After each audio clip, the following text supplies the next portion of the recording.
Bismillahirrahmanirrahim. Assalamualaikum warahmatullahi wabarakatuh. Alhamdulillahi wa kafa. Wassalatu wassalamu ala rasulillahil mustafa wa ala alihi wa sahbihi wa man wafa. Amma ba'd. Faya ibadallah, usi nafsi wa iyyakum bitaqwallahi faqad fazal muttaqun. Fala tamutunna illa wa antum muslimun. Faqala ta'ala, ya ayyuhalladzina amanu taqullaha haqqa tuqatih wa la tamutunna illa wa antum muslimun. Saudara-saudariku dan pemirsa Akhir TV dimanapun Anda berada, alhamdulillah kembali kita diberikan kesempatan untuk berkumpul menunaikan ibadah di masjid ini, sekaligus juga mengkaji tuntunan dari syariat agama kita yang bersumber dari Al-Quran dan Sunnah Rasulullah SAW. Kita awali pertemuan kita dengan bermohon pada Allah Subhanahu Wa Taala, semoga Allah merahmati kita semua, memudahkan pelajaran kita dan memberkahi setiap apa yang kita pelajari, sehingga dengan keberkahan itu mudah kita amalkan dalam aktivitas kehidupan harian kita. Alhamdulillah, hari ini kita mendapati banyak anugerah dari Allah Subhanahu Wa Taala, dan tanpa menduga terlampau banyak, alhamdulillah kita kedatangan tamu, bahkan satu keluarga, ya, dari Profesor Munadil, seorang tokoh dai, ya, kemudian juga alim dari Maroko, dari Maghrib, yang sempat juga sampai di sini dan memberikan kabar gembira bahwa insya Allah beliau akan menyiapkan dan mendukung program pendidikan kader ulama yang kami inisiasi dengan membangun kerjasama untuk mengirimkan ke Maroko supaya setidaknya mempelajari pelajaran singkat selama 3 bulan sebagai persiapan, dan kita akan buka juga kerjasama untuk membuka cabang, kampus atau sekolah di sana nanti dengan tingkatan S1 sampai S3 insya Allah. Semoga kami tawarkan nanti ke teman-teman jamaah yang sekiranya nanti masuk kualifikasi, kita tebarkan informasi ini dan kita coba adakan seleksi terbaik. Mudah-mudahan barangkali kalau bukan ayahnya, anaknya yang nanti jadi ulama di masa depan dengan izin Allah Subhanahu Wa Taala. Nanti di periode selanjutnya kami akan umumkan juga beberapa bagian berita baiknya yang kami umumkan di pekan lalu untuk ke Turki. Alhamdulillah kuotanya ditambah dari 7 menjadi 12 orang. Dan kami telah kirimkan juga berkasnya, dan insya Allah sedang terjadi dialog, dan mudah-mudahan nanti seluruhnya diluluskan untuk bisa berangkat. Dan berita baiknya ketika kami kirimkan 12, diberikan juga kesempatan 20 yang lainnya. Ya. Baik, alhamdulillahirabbil alamin. Kita nanti coba lihat beberapa kemungkinan-kemungkinan. Sekali lagi, semoga Allah memberikan keberkahan untuk kita semua. Baik, hari ini kita akan agak istimewa karena saya akan coba antarkan setiap pertemuan sampai ke awal di tahun depan, di bulan Januari, yang kita rencanakan akan mengembalikan pada hari Al-Quran, yang kemarin sempat kita buka dengan mukaddimahnya. Di seluruh taklim nanti pengantar pada bulan Januari, kemungkinan akan diadakan di akhir Januarinya, kita akan antarkan pada hari Al-Quran dengan seluruh materi-materi Quran, khususnya persiapan menghafalnya. Diharapkan pada sesinya nanti kita sudah ada hafalan dan kita tunjukkan pada dunia dari jeda itu kita sudah menghafal Quran, dan insya Allah kita menyempurnakan hafalan kita. Karena itu nanti hari ini saya akan bagi setidaknya pada 2-3 bagian. Bagian pertama kami akan bacakan dulu sesi Al-Quran Sunnah Solution yang cukup istimewa hari ini, karena kami tidak akan membacakan yang sudah dikirimkan via web dan sudah dituliskan di sini, ya, atau juga nanti yang tersambung via WhatsApp. Tapi hari ini kami akan bacakan yang Masya Allah teman-teman, dari ujung daerah di Indonesia, beberapa tempat ternyata terhubung dengan acara kita, dan mereka dibalik keterbatasan media yang antum sekarang bisa miliki, mereka masih mau menuliskan surat dalam bentuk surat amplop yang diposkan untuk menyampaikan pertanyaan kepada kita. Mudah-mudahan ada waktu nanti untuk mengunjungi saudara-saudari kita ini, yang dengan izin Allah kita akan coba sinergikan bagaimana keilmuan bisa melekat dan syiar bisa bertambah, dan kita doakan bersama semoga keislaman kita diridhoi oleh Allah Subhanahu Wa Taala. Yang kedua, nanti kita akan teruskan dulu kepada sesi untuk hafalan Quran bagian yang kedua. Ini mungkin dari metode yang kemarin kita ambil untuk mukaddimah pentingnya dari beberapa manhaj dalam Al-Quran yang kita antarkan nanti pada sesi di bulan Januari. Dan saya tidak lupa kepada Luqman yang punya tugas menghafal surat Luqman. Insya Allah ya, insya Allah saya tidak lupa. Kemudian Faiz juga yang menghafal 10 hadis ya. Baik, mana makhluknya? Baik ya. Alhamdulillah, belum kelihatan teman kita. Baik, jadi ini satu, insya Allah nanti kita coba dulu. Ini bergantung pada Lukman. Kalau lancar, kita teruskan sesi kedua. Kalau tidak lancar, Lukman tanggung jawab ya. Kita minta keluar dulu, kemudian sempurnakan hafalannya. Hati-hati.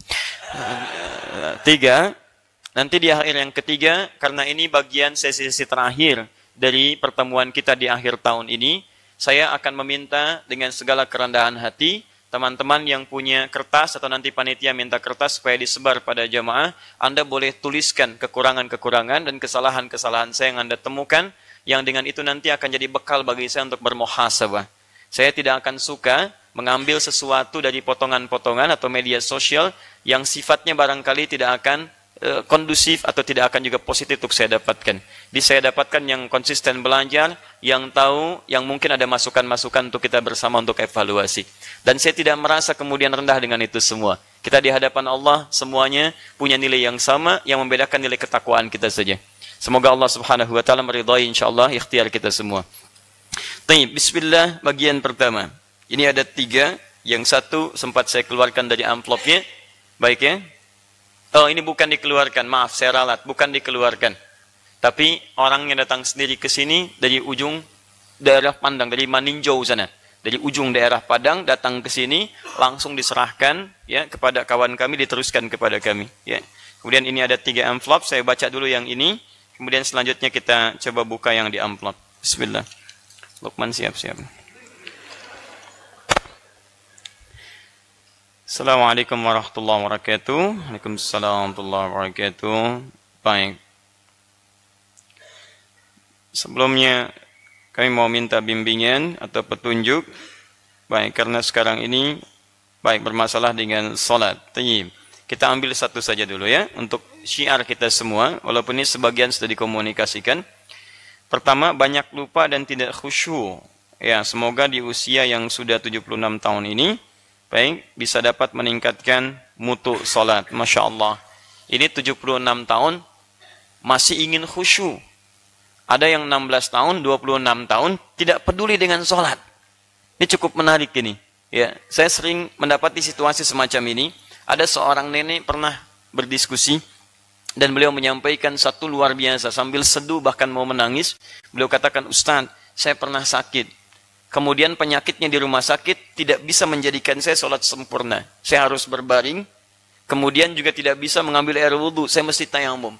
Pertanyaannya, apakah sah sholat saya? Saya diam 1-2 detik, kemudian menatap beliau. Dan saya sampaikan, Bu, ini sudah dalam posisi yang sudah cukup sepuh. Saya katakan, Bu, ibu ini Masya Allah. Ibu usia demikian masih mau sholat dalam keadaan sakit yang sangat terbatas. Di luar banyak orang merasa sehat tapi tidak ingat dengan sholat.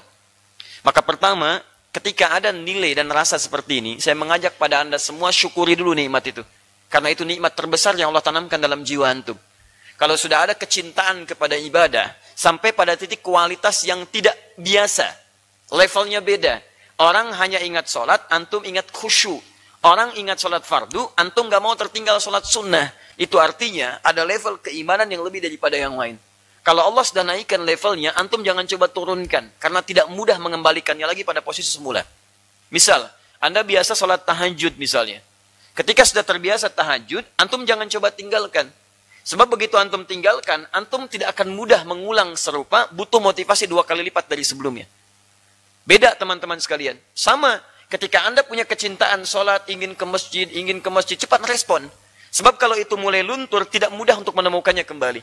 Di situ nanti ada yang dirumuskan dengan halawatul iman. Ya, kenikmatan iman, manisnya iman. Salah satunya adalah ketika kita merasa lebih dekat dengan Allah Subhanahu wa taala dan kecintaan kita kepada Allah dan tuntunan sunnah Rasulnya itu lebih daripada sebelumnya.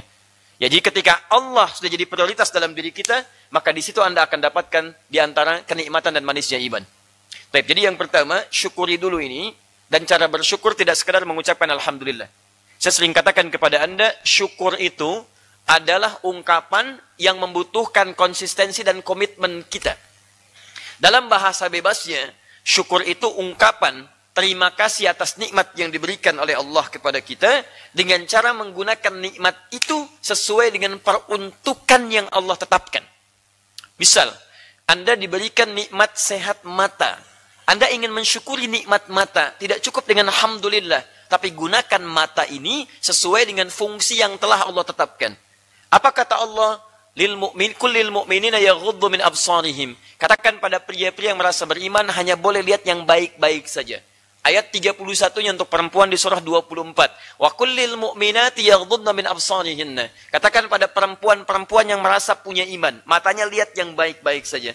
Jadi kalau lisan Anda mengucapkan alhamdulillah, tapi pandangannya melihat yang salah, itu tidak disebut dengan syukur. Jelas ya? Anda lihat tayangan yang tidak baik. Alhamdulillah. Masya Allah. Itu bukan syukur, dosa namanya. Jelas ya? Taib, lisan juga begitu. Coba lihat. Kalau Anda bersyukur, awas ya, hati-hati. Ketaatan tidak akan bersanding dengan maksiat. Taat tidak akan pernah bersanding dengan maksiat. Karena baik tidak akan bertemu dengan yang buruk. Baik dengan baik, buruk dengan buruk. Itu sudah rumus dan fitrah dalam kehidupan. Quran surah ke-24 ayat 26. Al-khabithatu lil-khabithina, wal-khabithuna lil-khabithat, wat-tayyibatu lit-tayyibina, wat-tayyibuna lit-tayyibat. Baik ketemu baik, buruk ketemu buruk. Jadi, maaf, taat itu baik, maksiat itu buruk. Jadi taat gak akan bersanding dengan keburukan. Misal, sholat itu taat. Mencela itu maksiat. Makanya kalau orang sholatnya bagus, gak akan keluar celaan di lisannya. Jadi kalau antum sholatnya rajin, tapi gemar mencela orang lain, pasti ada yang salah dalam kualitas sholat antum. Makanya ketika sholat benar, disebut di Quran surah 29 ayat 45. Inna sholata tanha anil fahsya'i wal munkar. Di fahsya gak akan keluar, mungkar gak akan nampak. Jadi kalau sholat yang antum kerjakan belum mencegah dari perbuatan keji dan mungkar, ada yang salah dalam sholatnya. Pasti itu. Langkah kaki orang ke masjid tidak akan pernah digunakan pada yang maksiat. Jadi mustahil kaki digunakan untuk sholat, keluar dari masjid pakai sendal orang. Itu mustahil. Keluar dari masjid ngangkut barang orang. Itu mustahil. Keluar dari masjid bahkan di dalam masjid ngambil snack orang. Itu mustahil. Jadi teman-teman sekalian, tolong lihat baik-baik bahwa taat tidak akan bersanding dengan maksiat. Ketika taatnya itu tinggi, artinya maksiat ditekan dalam diri antum. Dan antum tidak bisa mengelabui diri sendiri. Terlebih mengelabui Allah subhanahu wa ta'ala. Hanya orang munafik yang coba mewujudkan itu, tapi dianggap oleh Allah tidak akan pernah berhasil. Quran surah kedua, Al-Baqarah ayat ke-9. Yakhadi'una Allah walladzina amanu, wa ma yakhda'una illa anfusahum. Wa ma yash'urun. Mereka mencoba mengelabui Allah dan orang beriman. Di orang beriman itu nggak bisa ditipu orang munafik. Nggak bisa. Walaupun dia bawa nilai Islam misalnya. Ada teori dalam Islam bahwa ini bukan penyimpangan. Ini adalah fitrah dalam kehidupan. Nggak bisa. Nggak bisa. Itu jangankan kepada hati, ke akal kita nggak masuk. Jangankan ke akal, ke telinga nggak akan nembus. Nggak akan bisa masuk. Ya. Wa ma yash'urun, tapi mereka nggak sadar kalau mereka melakukan sesuatu yang salah. Di pertama, kita bersyukur bahwa dalam segala hal kehidupan masih ada kalimat-kalimat ini untuk menjadi contoh buat kita. Saya bacakan supaya kita jadi ukuran. Ini beliau 76 tahun sudah berada di level itu. Antum yang sekarang sedang meniti kehidupan dalam pertengahan usia atau yang kita dapati saat ini, kita berada di level yang mana? Maksud saya, kalau sekiranya Allah Subhanahu wa taala mewafatkan kita, usahakan naikkan level pada tingkatan yang tadi Nabi turunkan teorinya sampai meningkat keimanan kita di Allah Subhanahu wa taala. Kita jawab dulu yang pertama. Saya suka lupa dalam sholat. Baik, lupa itu dibagi dua. Secara umum dulu ya. Saya belum masuk ke sholat, tapi secara umum. Tolong nanti uraian yang saya sampaikan, antum lihat baik-baik secara sempurna. Karena sekarang ada yang hobi motong-motong video. Itu yang bermasalah. Ya. Yang anehnya kemudian dipotong, sebarkan itu di akhir lah. Saya coba tunjukkan beberapa siklusnya. Yang itu kita abaikan saja. Buang-buang energi. Ya. Sekarang juga kalau dibahas, habis waktu kita. Baik, kita kembalikan ke sini. Pertama, lupa dibagi dua. Ya. Pertama ada lupa yang sifatnya positif. Memang bagian dari fitrah kehidupan. Diberikan lupa oleh Allah. Sebagai anugerah. Karena itu disebut kita insan. Insan disebutkan 65 kali di Quran. Di 63 ayat, di 43 surah yang berbeda. Kata Ibnu Abbas radhiyallahu ta'ala anhuma, termasuk dalam Ibnu Manzur di kitabnya Lisanul Arab menyebutkan, Summiyal insanu insanan. Manusia disebut dengan insan. Kenapa? Minan nisyan, dari kata nisyan, akar katanya nasya, lupa. Li'annahu 'indama 'uhida ilaihi fanasya. Karena ketika dia punya perjanjian dengan Allah, kadang dia lupa dengan perjanjian itu. Bukankah antum berjanji ingin menjadikan Allah sebagai Rabb? Quran surah 7 ayat 172. Alastu bi rabbikum? Wa idz akhadha rabbuka min bani adama min dhuhurihim dzurriyyatahum wa asyhadahum ala anfusihim alastu bi rabbikum qalu bala syahidna. Kami berjanji ya Allah menjadikan kau sebagai Rabb. Rabb itu bukan berarti maaf Tuhan saja, ada konsekuensi.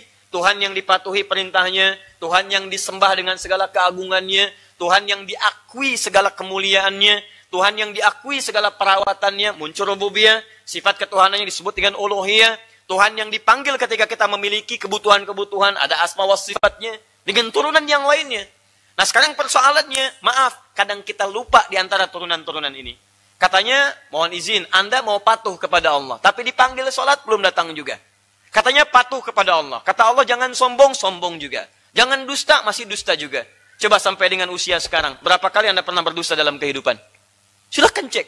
Dusta pada orang tua, dusta pada pasangan hidup, dusta pada anak-anak. Kadang lupa kita. Kadang lupa, karena itu disebut dengan insan. Punya perjanjian, tapi kadang lupa. Dan di antara sekian yang lupa ini, teman-teman sekalian, ada yang sifatnya anugerah, memang bawaan. Kenapa? Untuk meringankan beban kehidupan kita. Bayangkan kalau antum masih ingat dari sejak lahir sampai sekarang. Wah, bisa gila itu. Luar biasa, betul. Semua diingat. Dari mulai lahir sampai sekarang. Apa yang dilihat, keingat. Apa ini, keingat. Teman-teman sekarang, kalau tidak ada lupa, luar biasa. Seorang ibu yang tidak pernah lupa sakitnya melahirkan, nggak mau lahiran lagi. Betul, antum yang tidak pernah lupa dengan suatu kejadian yang sulit, berat. Bagaimana menjalani kehidupan itu? Muncul lagi, muncul lagi, muncul lagi.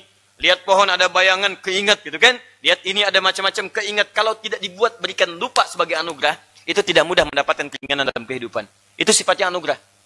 Tapi ada yang kedua, maaf, lupa yang bersanding dengan kesalahan. Penyebabnya bisa dua. Satu karena setan, yang kedua karena maksiat. Ya, satu karena setan, yang kedua karena maksiat. Tayyib, yang karena setan, kita lihat misalnya uraian Nabi SAW, termasuk dalam hadis riwayat Abu Daud, teman-teman lihat gini, fokus baik-baik. Ketika seseorang sudah mulai bertakbir, dia mulai bertakbir, kata Nabi, fayaqulu syaitan, maka setan akan mulai membisikkan, mengatakan pada benaknya, udhkur kadza, udhkur kadza. Kamu ingat ini ya, ingat ini ya, ingat ini ya. Nanti kalau nggak percaya, silahkan waktu mau sholat isya. Anda kalau belum takbir, itu bisa fokus kita. Tapi ketika mulai takbir, Allahu Akbar, tiba-tiba mulai ingat macam-macam. Silahkan kalau nggak percaya, ingat motor diparkir di mana, ingat mobil begini, ingat kunci begini, ingat handphone belum dijawab. Bahkan materi saya sekarang pun, itu Anda bisa ingat. Hati-hati, nanti ada yang membisikkan begini-begini, kata Ustaz Adi, itu setan. Setan dia bisikan, ingat ini, ingat ini, ingat ini. Kata Nabi, hatta la yash'ural musalli kam rak'atan yusalli. Sampai ada orang sholat, dia tidak sadar berapa rakaat sedang menunaikan sholatnya. Pernah mengalami itu? Ah, itu perbuatan setan. Gak percaya silakan. Itu kalau Nabi sampaikan, gak mungkin dusta. Gak percaya nanti pas isya, Anda takbir, Allahu Akbar, itu seketika muncul. Begini, begini, begini, begini. Sampai titik ketika Anda sedang sujud, ruku atau gerakan yang lain, tiba-tiba Anda baru sadar, berapa rakaat saya sholat ini ya? Paham ya? Nah, ini faktor yang pertama, itu gangguan dari setan. Gangguan dari setan. Itu kalau dibawa ke dalam konteks sholat tadi. Ya, kita langsung spesifik pada jawabannya. Allah. Kadang ada dalam konteks kegiatan, ada konteks ibadah yang lain, dibikin lupa kalau seharusnya zakat keluar hari ini. Dibikin lupa kalau antum harusnya menunaikan ibadah ini. Dibikin lupa ketika antum sedang menghafal Al-Quran. Ini karena konteks pertanyaan sholat, kita fokuskan. Dibikin lupa ketika antum mulai bertakbir dalam sholat, sampai tidak sadar berapa rakaat antum sedang menjalaninya. Paham ini satu? Baik. Dua, ada lupa karena maksiat. Lupa karena maksiat. Awas, hati-hati ya. Hati-hati teman-teman sekalian. Saya katakan dari awal tadi, taat tidak akan bersanding dengan maksiat. Ingat kepada Allah. Semua kegiatan yang menjadikan kita ingat dengan Allah, di Quran disebut dengan zikron. Sedangkan zikron, itu sekarang dalam bahasa Arab disebut dengan sesuatu untuk mengingat. Ingat. Lawan dari lupa apa? Ingat. Jadi ketika antum menyebut ingat, itu zikir namanya. Makanya ketika Anda diminta untuk mengingat menghafal Quran, mengingat-ingat Quran menghafalkannya, bahasa Qurannya zikrun. Silahkan cek, bukan hifdun, tapi zikrun. Zikron. Quran surah ke-54. Ayat 17, ayat 22, ayat 32, ayat ke-40. Walaqad yassarnal Qur'ana lidzikri. Fahal min muddakir. Dan sungguh Kami telah mudahkan Al-Quran untuk diingat. Kalimat ingatnya menggunakan kata zikrun. Zikrun. Zikir. Ingat. Bisa diartikan juga menghafal. Uzkur. Coba ingat-ingat. Coba sebutkan. Atadhkur, apa kamu ingat? Dan seterusnya. Zakir, yang mengingatkan. Fadzakir, coba ingatkan. Fadzakir innama anta mudzakir. Wa dzakir fa inna dzikra tanfa'ul mu'minin. Dzakir dari kata dzakara, ingat. Lawan dari ingat itu lupa. Nasya. Nah, lihat baik-baik. Sedangkan zikir di Quran, segala aktivitas yang tidak sekedar menjadikan kita ingat, tapi ingatan ini diarahkan kepada Allah Subhanahu wa taala. Jadi bukan sekedar ingat, tapi dijadikan semua ingatan ini terhubung dengan Allah Subhanahu wa taala. Ya, fokus. Mau jalan, ingat Allah. Mau makan, ingat Allah. Mau kerja, ingat Allah. Karena itu dalam Al-Quran, semua kata zikir yang disebutkan, itu tidak akan pernah keluar dari konteks ibadah dan ketaatan pada Allah Subhanahu wa ta'ala. Contoh, perhatikan baik-baik, saya agak percepat sedikit. Salat disebut dengan zikir. Salat, misalnya. Itu disebut dengan zikir. Quran, surah ke-20, ayat ke-14. Wa aqimis salata lidzikri. Tayyib, doa disebut dengan zikir. Doa. Quran surah ke-7 ayat 205. Wadhkur rabbaka fi nafsika tadarruan wa khifatan wa dunal jahri minal qaul. Kalimat-kalimat thayyibah pasca salat, subhanallah, alhamdulillah, Allahu akbar, disebut dengan zikir. Kalimat thayyibah, ya, ada di Quran surah ke-4 An-Nisa ayat 103. Kemudian, maaf, hal-hal yang menjadikan Anda ingat Allah, jalan ingat Allah, makan ingat Allah, ingat pada umumnya disebut dengan zikir. Lihat Quran surah kedua Al-Baqarah ayat 152. Fadhkuruni adzkurukum. Misal, Anda beraktivitas, jalan, makan, duduk, kemudian berbaring, itu diminta untuk zikir ingat pada Allah. Quran surah ketiga Ali Imran ayat 191. Misal, alladzina yadhkuruna Allah, yadhkurun, zikir, ingat Allah, qiyaman, berdiri ingat Allah, wa qu'udan, duduk ingat Allah, wa ala junubihim, berbaring ingat Allah. Perhatikan, setiap disebutkan kalimat ingat, itu selalu bersanding dengan taat. Ibadah. Korelasi positifnya, orang-orang yang meningkatkan ketaatannya kepada Allah, taat, tingkatkan. Bukan sekedar dia akan terhubung kuat dengan Allah, tapi akan dijaga ingatannya dalam setiap aktivitas yang dia jalani. Demi Allah saya katakan ya, kalau Anda ingin cepat mengingat sesuatu, di antara cara tercepatnya, perbaiki hubungan Anda dengan Allah Subhanahu wa ta'ala. Karena semua kalimat ibadah di Quran umumnya disebut dengan kalimat zikir, ingat. Anda tingkatkan ingatan kepada Allah, Allah tambahkan kepada Anda ingatan dalam kehidupan. Termasuk penghafal Quran, itu paling hebat. Makanya kalimat zikirnya 4 kali disebutkan di Quran. Ini sudah penelitian, Anda sudah bisa hafal Quran, itu otomatis paling minimal 3 kali ingatan Anda akan menguat dari biasanya. Dengan cara, maaf, jika memang hafalan Anda dikerjakan dengan cara yang benar. Nah, lawan dari ingat, apa tadi? Lupa. Lawan dari taat apa? Maksiat. Masih ingat? Maksiat. Perhatikan, ini agak sedikit rumit ini. Zikir, ingat. Caranya taat. Lawan ingat, lupa. Baik, lawan dari taat, maksiat. Jadi kalau Anda banyak maksiat, Anda akan lupa dengan Allah. Anda banyak maksiat, Anda lupa dengan ibadah. Anda banyak maksiat, terganggu ibadah Anda. Anda banyak maksiat, Anda banyak melupakan hal maslahat dalam kehidupan Anda. Makanya kalau ada orang mengerjakan maksiat, konotasinya lawannya taat. Ketika ada orang taat, konotasinya dia semakin ingat. Ingat dengan ibadah, ingat dengan khusyuknya. Jadi yang kedua faktor yang menyebabkan terganggu seseorang ibadah, ketaatannya terganggu, salah satunya dengan maksiat. Maksiat bisa menyebabkan orang lupa. Lupa pada apa? Ibadah. Jelas sampai sini? Tanya. Awas, ini agak sedikit rumit ya bagian kedua ini. Apa korelasi maksiat menjadikan orang bisa lupa? Maksiat lawannya taat. Begini cara memahaminya. Taat diturunkan dalam bentuk zikir. Zikir kosakatanya adalah ingat. Ini amalannya, ini ada salat, ada doa, ada kalimat thayyibah dan seterusnya. Jadi kalau orang banyak ibadah, maka meningkatkan ketaatan, semakin ingat dengan Allah. Ingatan dikuatkan oleh Allah. Lawan dari ingat adalah lupa. Perhatikan baik-baik. Lawan taat adalah maksiat. Korelasinya, kalau orang banyak maksiat, dia akan banyak lupa. Apa yang pertama dilupakan? Ibadah. Ibadah. Ya, karena kontra, paradoks atau lawan daripada lupa di sini adalah ingat terkait dengan ibadah. Makanya kalau ada orang lupa dalam ibadahnya, tidak fokus dalam ibadah, coba cek dulu, antum mengerjakan maksiat apa sebelum ibadah itu. Karena hanya orang yang melakukan maksiat, dia tidak akan peduli dengan ibadahnya. Karena itu ketika orang munafik disebut di Quran ibadah, disebut oleh Quran, kalaupun sholat, malas dia.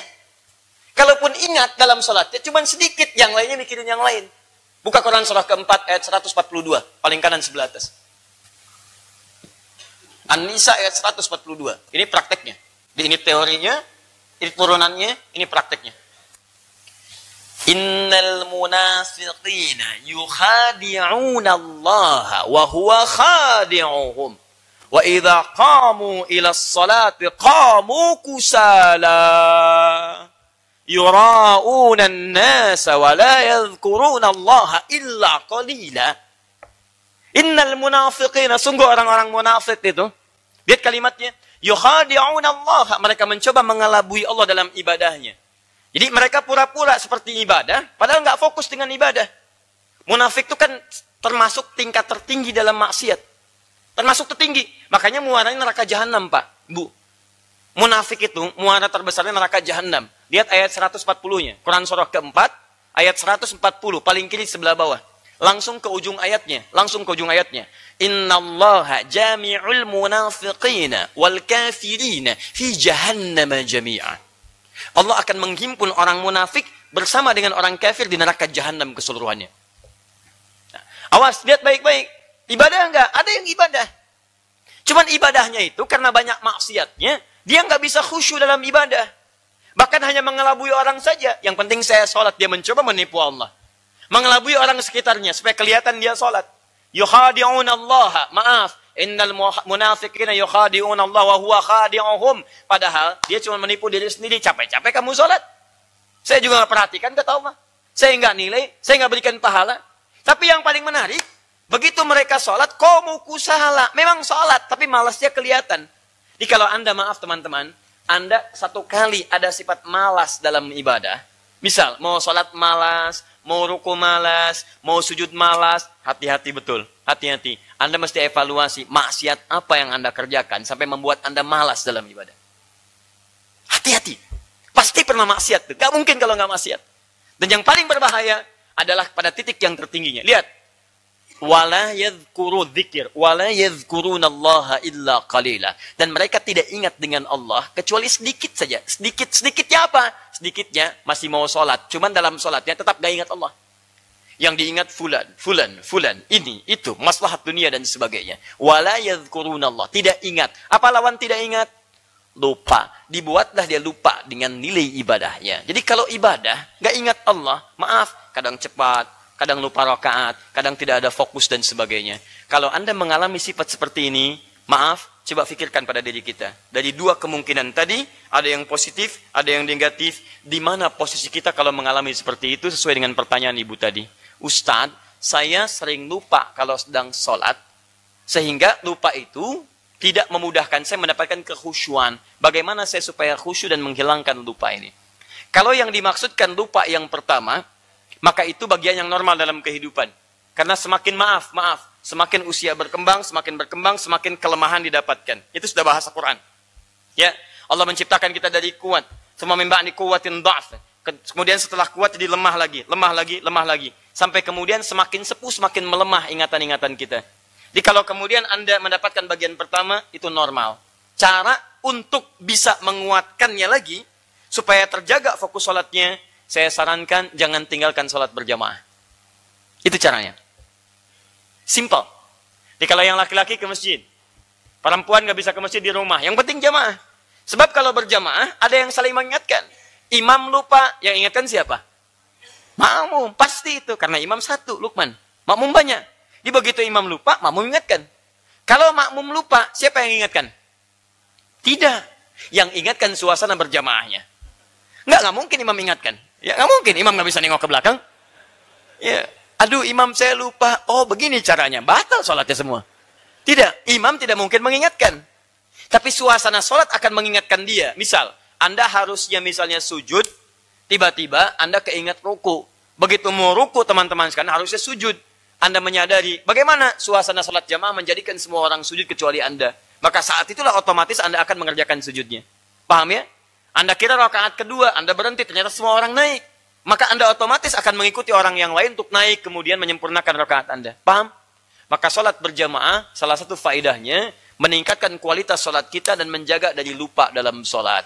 Jika Anda imam diingatkan makmum, jika Anda makmum lupa, maka diingatkan oleh suasana salat dalam berjamaahnya. Paham sampai sini? Baik, karena itu saya sarankan bagi para ibu pun yang belum bisa ke masjid, ternyata bukan ada alasan untuk tidak berjamaah.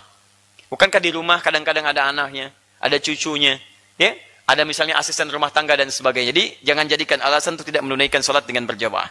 Itu yang pertama. Yang kedua, kalau memang sumbernya dari satu di antara dua, setan atau maksiat, maka caranya adalah pertama, kalau dari setan kita berlindung kepada Allah. Fasta'iz billahi minasyaitonir rajim. Berlindung pada Allah. Bacakan ta'awudz. Bacakan surah-surah untuk perlindungan. Itu boleh. Boleh. Dari hadis-hadis umum yang disampaikan Nabi SAW. Kadang-kadang kalau sudah jelas, Nabi nggak sampaikan lagi. Karena sudah jelas. Bukan nggak ada contoh, hati-hati. Bukan nggak ada contoh. Salat itu dibuka dengan takbir. Allahu Akbar. Ditutup dengan salam. Pertanyaan saya, boleh nggak sebelum salat saya baca bismillah? Halo? Kalau tidak tahu, katakan. Allahu a'lam. Nah, sekarang kita kembalikan pada kaidah fikihnya. Hati-hati. Pahami dengan utuh. Awas, jangan lihat potongan video setelah ini. Awas, hati-hati. Nanti saya kena tahdir lagi itu. Lihat baik-baik teman-teman sekalian. Pertama, ada kaidah yang jelas awal dari akhir. Teori dengan contoh. Yang kedua, ada kaidah yang jelas disampaikan ketentuan umumnya. Yang kalau sudah disebutkan, gak usah kita mengulanginya lagi. Yang penting kaidahnya sudah jelas. Saking jelasnya, Nabi nggak sebutkan lagi. Nabi nggak sebutkan lagi. Contoh misalnya, kalau antum mau makan, baca apa? Tahu dari mana? Hadis jelas ya. Kata Nabi, samillah, sebut nama Allah. Kata Imam Al-Bukhari, paling gampang bismillahirrahmanirrahim. Paling singkat sebut bismillah. Makan apa saja? Nggak disebutkan. Makan bubur, makan kurma, makan ini, makan itu. Itu makan. Sekarang kalau saya mau pakai pakaian, baca apa? Tahu dari mana? Bismillah kan untuk makan. Ayo. Kalau tidak tahu, katakan apa? Allah Adam. Tapi pertanyaan saya, boleh nggak baca bismillah? Tahu dari mana bolehnya? Katanya Allah Adam. Baik. Lihat hadis umumnya. Tadi spesifik untuk makanan karena ada kisahnya. Nanti saya bacakan kisahnya. Yang kedua, ini ada hadis umum. Hadis umumnya berbunyi begini. Kullu amrin dzibalin la yubda'u fihi bismillahirrahmanirrahim fahuwa abtar. Setiap perbuatan baik yang tidak disebutkan nama Allah di dalamnya, paling minimal dibacakan bismillahirrahmanirrahim, maka terputus pahala akhiratnya. Ini cuma jadi dunia. Ini saya mau minum misalnya. Saya mau minum, tidak saya bacakan bismillah. Bismillahirrahmanirrahim. Saya tidak baca itu. Maka yang saya dapatkan cuma dunia saja. Hilang hausnya, tapi tidak ada nilai pahala akhiratnya. Saya baca bismillah, ada pahalanya. Hadis umum. Kemudian pakaian misalnya. Maaf, saya mau pakai pakaian. Kalau cuma dipakai, saya tidak bacakan doanya, tidak baca bismillahnya, itu sama dengan yang lain saja. Yang pakai pakaian. Yang tidak beriman pun mengerjakan itu. Bahkan belinya di toko yang sama, harganya sama, berangkatnya bareng. Ya dipakai ke tempat yang sama, seragam, ya, kampus, karyawan, sekolah, dan sebagainya. Kan pakaiannya sama tuh, di tempat-tempat umum. Apa yang membedakan antum dengan orang belum beriman? Kalimat bismillahirrahmanirrahim. Begitu dipakai, dituliskan pahalanya. Bismillahirrahmanirrahim. Baik. Makan baik tidak? Baik. Pakaian baik tidak? Baik. Pakai sendal baik tidak? Baik. Semua aktivitas kita ada doanya. Ketika nggak tahu doanya, bacakan bismillahirrahmanirrahim. Hadis makan itu, kenapa ada khusus lagi disebutkan? Karena pada saat itu ada anaknya Abu Salma. Lihat di Al-Muwatta Imam Malik, nomor hadis 2020, paling kanan sebelah bawah. Datang dia berkunjung kepada Nabi, kemudian di situ dia menyampaikan, ya, maaf, setelah datang, kemudian Nabi hidangkan makanan, anak itu kemudian dengan tangan kanannya ingin menyerobot makanan yang dekat dengan Nabi SAW. Kalau diilustrasikan, dia duduk di seberangnya, makanan kesukaannya ada yang mendekat dengan Nabi. Tangannya masuk ke depan, kata Nabi, ya ghulam, idza quddimat ta'am, khudh biyaminika ma yadik. Hei, duhai anakku sayang, kalau makanan sudah dihidangkan, ambil yang paling dekat denganmu. Yang paling dekat. Kalimat disampaikan pada anak, tapi khitabnya, cara bicaranya tujukan pada orang tua. Maksudnya kalau orang tua bikin makanan, dan tahu anak dengan makanan kesukaannya, maka dekatkan makanan itu pada yang disukainya. Anda punya 2 orang anak, 1 ayam, sukanya, 2 tempe sukanya. Maka yang suka ayam, dekatkan ayam kepadanya. Yang suka tempe, dekatkan tempe kepadanya. Sehingga dengan itu memudahkan dia untuk mengambil. Itu maksud hadisnya. Kemudian ambil itu. Dan pada anak kecil, lihat, samillah. Jangan ajarkan doa yang panjang-panjang. Yang penting buat dia paham. Sebut nama Allah. Bismillah. Padahal ada doa makan. Ada doa berpakaian. Ada doa untuk makan. Doa minum. Doa berangkat. Kata Nabi, kalau anda ingin yang simpel, cukup sebut Bismillah. Bismillah. Ditekankan lagi karena orang yang belum tahu tentang itu. Kalau sudah tahu, nggak usah disebutkan lagi. Sekarang saya tanya pada anda, saya belum sholat, saya mau sholat nih. Mau sholat, boleh nggak baca Bismillah?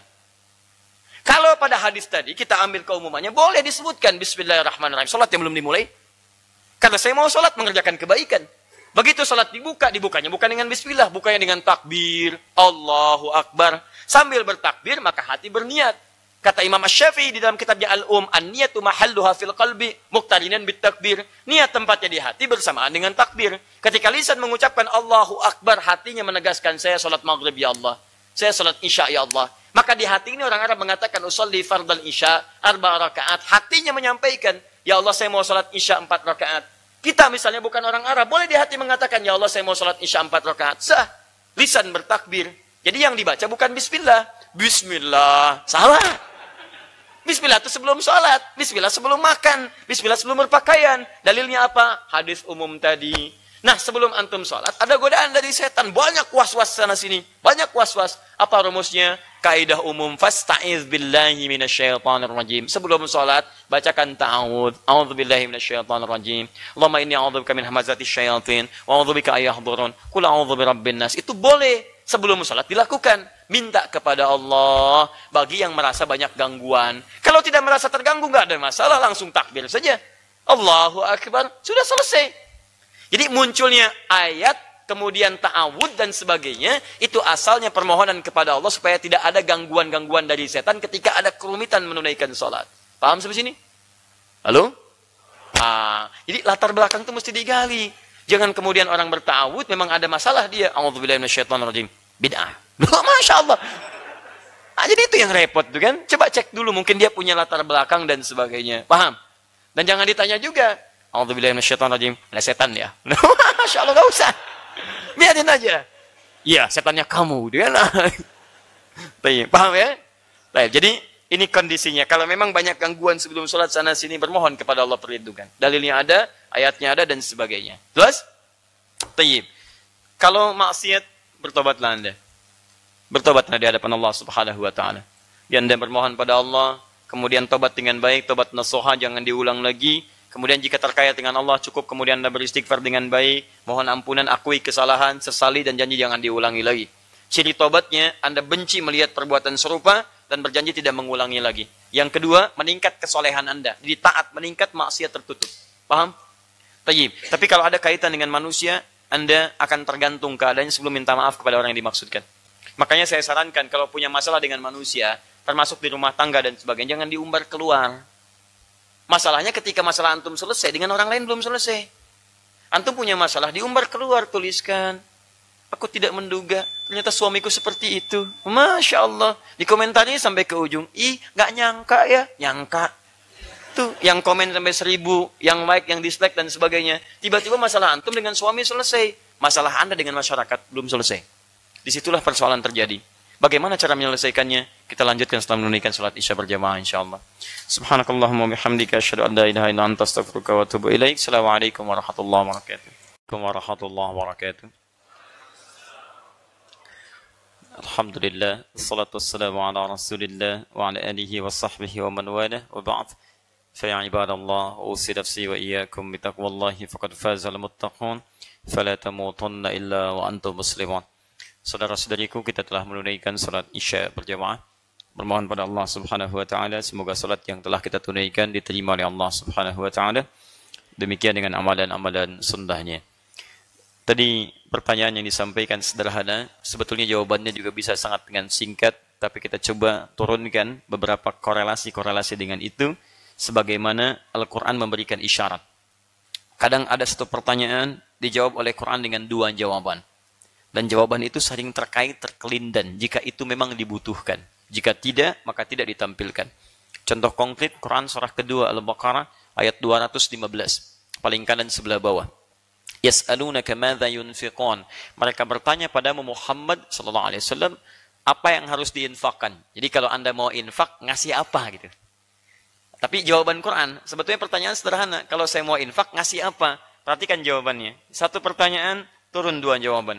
Qul ma anfaqtum min khair. Katakan Muhammad, kalau mau infak, berikan yang terbaik. Di Quran menggambarkan kualitasnya. Jadi kalau infak, uang terbaik. Dari yang halal, tampilannya bagus. Infak baju yang bagus. Infak makanan yang terbaik. Jadi sifatnya baik, jadi mencakup keseluruhan. Tapi nggak berhenti sampai sini ayatnya. Quran meneruskan, falil walidain. Kalau mau diberikan, teruskan. Boleh kamu berikan pertama untuk orang tua. Wal aqrabin, keluarga terdekat. Wal yatama, anak-anak yatim. Wal masakin, orang-orang miskin. Wabnis sabil. Dan orang kesulitan bekal di perjalanan.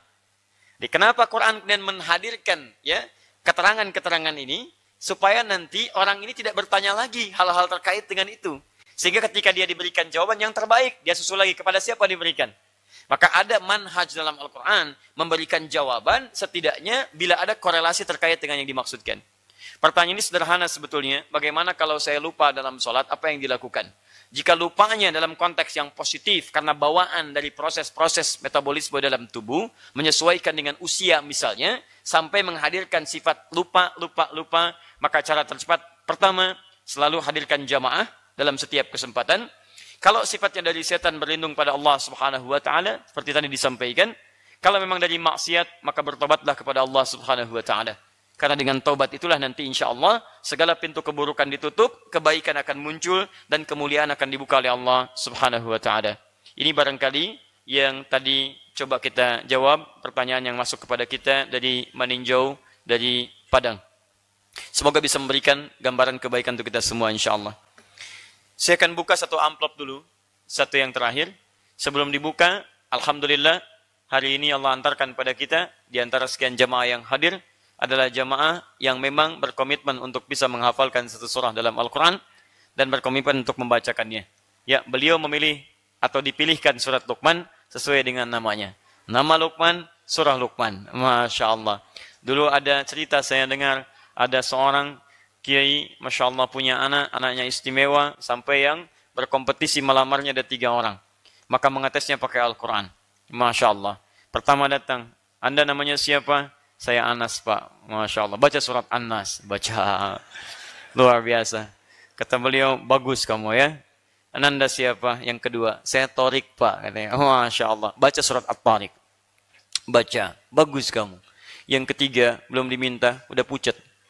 Wah, luar biasa. Kalau kamu siapa? Saya Imran Pak. Masya Allah. Belum selesai, tapi panggilan sehari-hari, Kulhu. Ayo Luqman, bismillah. Antum Luqman, panggilan Anas. Alif Lam Mim, 5 ayat saja. Fadal. Sisanya setelah selesai ini. Luqman 34 ayat. Ya, mohon maaf jika nanti Nggak usah minta maaf, langsung baca aja. Bismillah. Oke. Ta'awud. أعوذ بالله من الشيطان الرجيم بسم الله الرحمن الرحيم ألف لام ميم تلك آية الكتاب الحكيم هدى ورحمة للمحسنين الذين يقيمون الصلاة ويؤتون الزكاة وهم بالآخرة هم يوقنون أولئك على هدى من ربهم وأولئك هم المفلحون.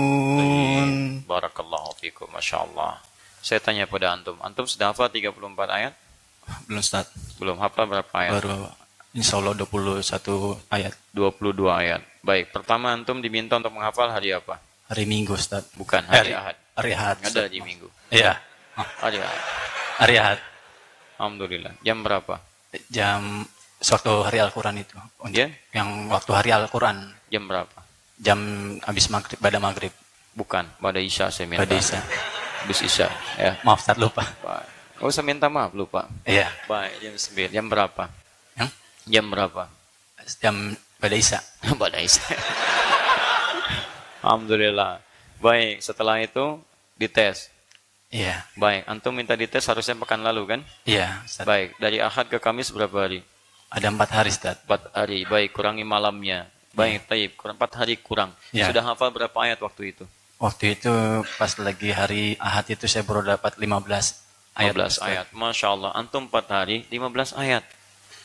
Sebelumnya sudah pernah menghafal surat Luqman? Belum pernah, Ustaz. Tuh, antum teman-teman bisa bayangkan. Kalau motivasi kita kuat dan keinginan kita kuat di hadapan Allah Subhanahu wa Ta'ala. Alhamdulillah. 4 hari, 15 ayat. Di antum kemana aja selama ini Luqman? Baru. Gitu. Ya, jadi sebetulnya jika kita ingin mendekat kepada Allah, Allah akan berikan kemudahan dia. Yes. Dan insya Allah. Sekarang berapa ayat? Sekarang sekitar 21 Tadi ayat. 22. Sekarang kenapa 21? 21 ayat, Ustaz. 21 ayat. Insyaallah. Baik, 6 ayat. Baik, selang 6 hari kemudian 6 ayat. Sehari 1 ayat. Alhamdulillah. Sehari 1 ayat, 30 hari 30 ayat. Tapi tadi 4 hari 15 ayat. Kadang begitu teman-teman hafalan Quran. Kadang-kadang kita semula itu bisa kelihatan lambat. Tapi begitu nanti kita paham merasanya dan ada kecintaan pada Qurannya, tiba-tiba 10 menit itu bisa 20 ayat. Tiba-tiba 5 menit bisa 30 ayat. Bahkan nanti ada yang 5 menit sudah bisa menghatamkan 2-3 surah. Dan itu bukan surah yang Al-Ikhlas, Al-Falaq, An-Nas, tidak. Tapi yang cukup lumayan biasa, cukup panjang-panjang dan sebagainya. Nanti antum merasakan kenikmatannya. Kalau sudah mendapatkan bagian-bagian juznya, seakan-akan lisan antum tidak akan pernah berhenti untuk meneruskannya. Sampai mendapatkan Qurannya. Sampai seketika itulah kemudian air mata antum akan berlinang. Ternyata Allah sudah tanamkan Quran dalam jiwa antum semua. Ya, tidak cukup dengan amin. Antum teruskan hafalan. Insyaallah, Ustaz. Niatkan karena Allah Subhanahu wa Ta'ala. Nanti insyaallah hadiah untuk Luqman, insyaallah 1 mushaf At-Taisir. Ya. Alhamdulillah. Baik. Kemarin kita sudah berikan yang tulisan, ya. Sekarang yang At-Taisir. Jadi nanti antum harus menghafal plus tahu tulisannya. Siap ya? Insyaallah, Baik. Ustaz. Kamis depan yang 5 ayat nanti dituliskan di papan tulis ya. Kamis depan ada kajian, Ustaz. Ya, nanti rahasia. Pokoknya antum hafalkan dulu. Bismillah. Luqman 34 ayat. Kamis depan 34 ayat. Insyaallah, siap insyaallah. Baik. Kalau belum hafal, tunggu di luar. Baik. Sampai selesai nggak hafal, kembalikan semua mushaf.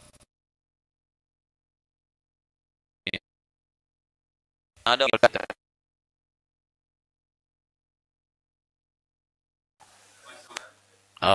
Baik. Alhamdulillah. Kita teruskan dulu. Jazakallah khair. Mic tidak. Mushaf. Ini kita jawab dulu satu. Teman saya hafal. Insyaallah setelah sesi ini kita ambil.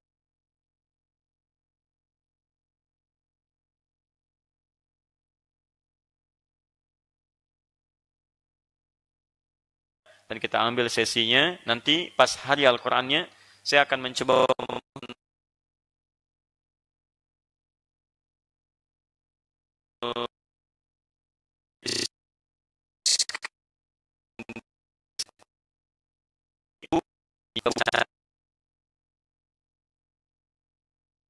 akan ada orang-orang penghafal Quran di masa depan.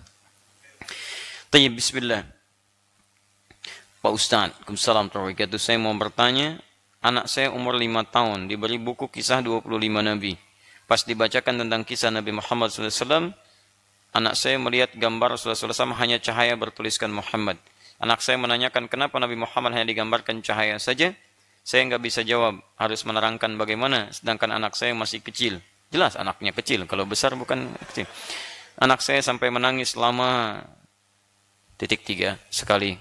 Ingin tahu apa sebabnya, bagaimanakah jawaban seorang ibu pada anaknya. Taib.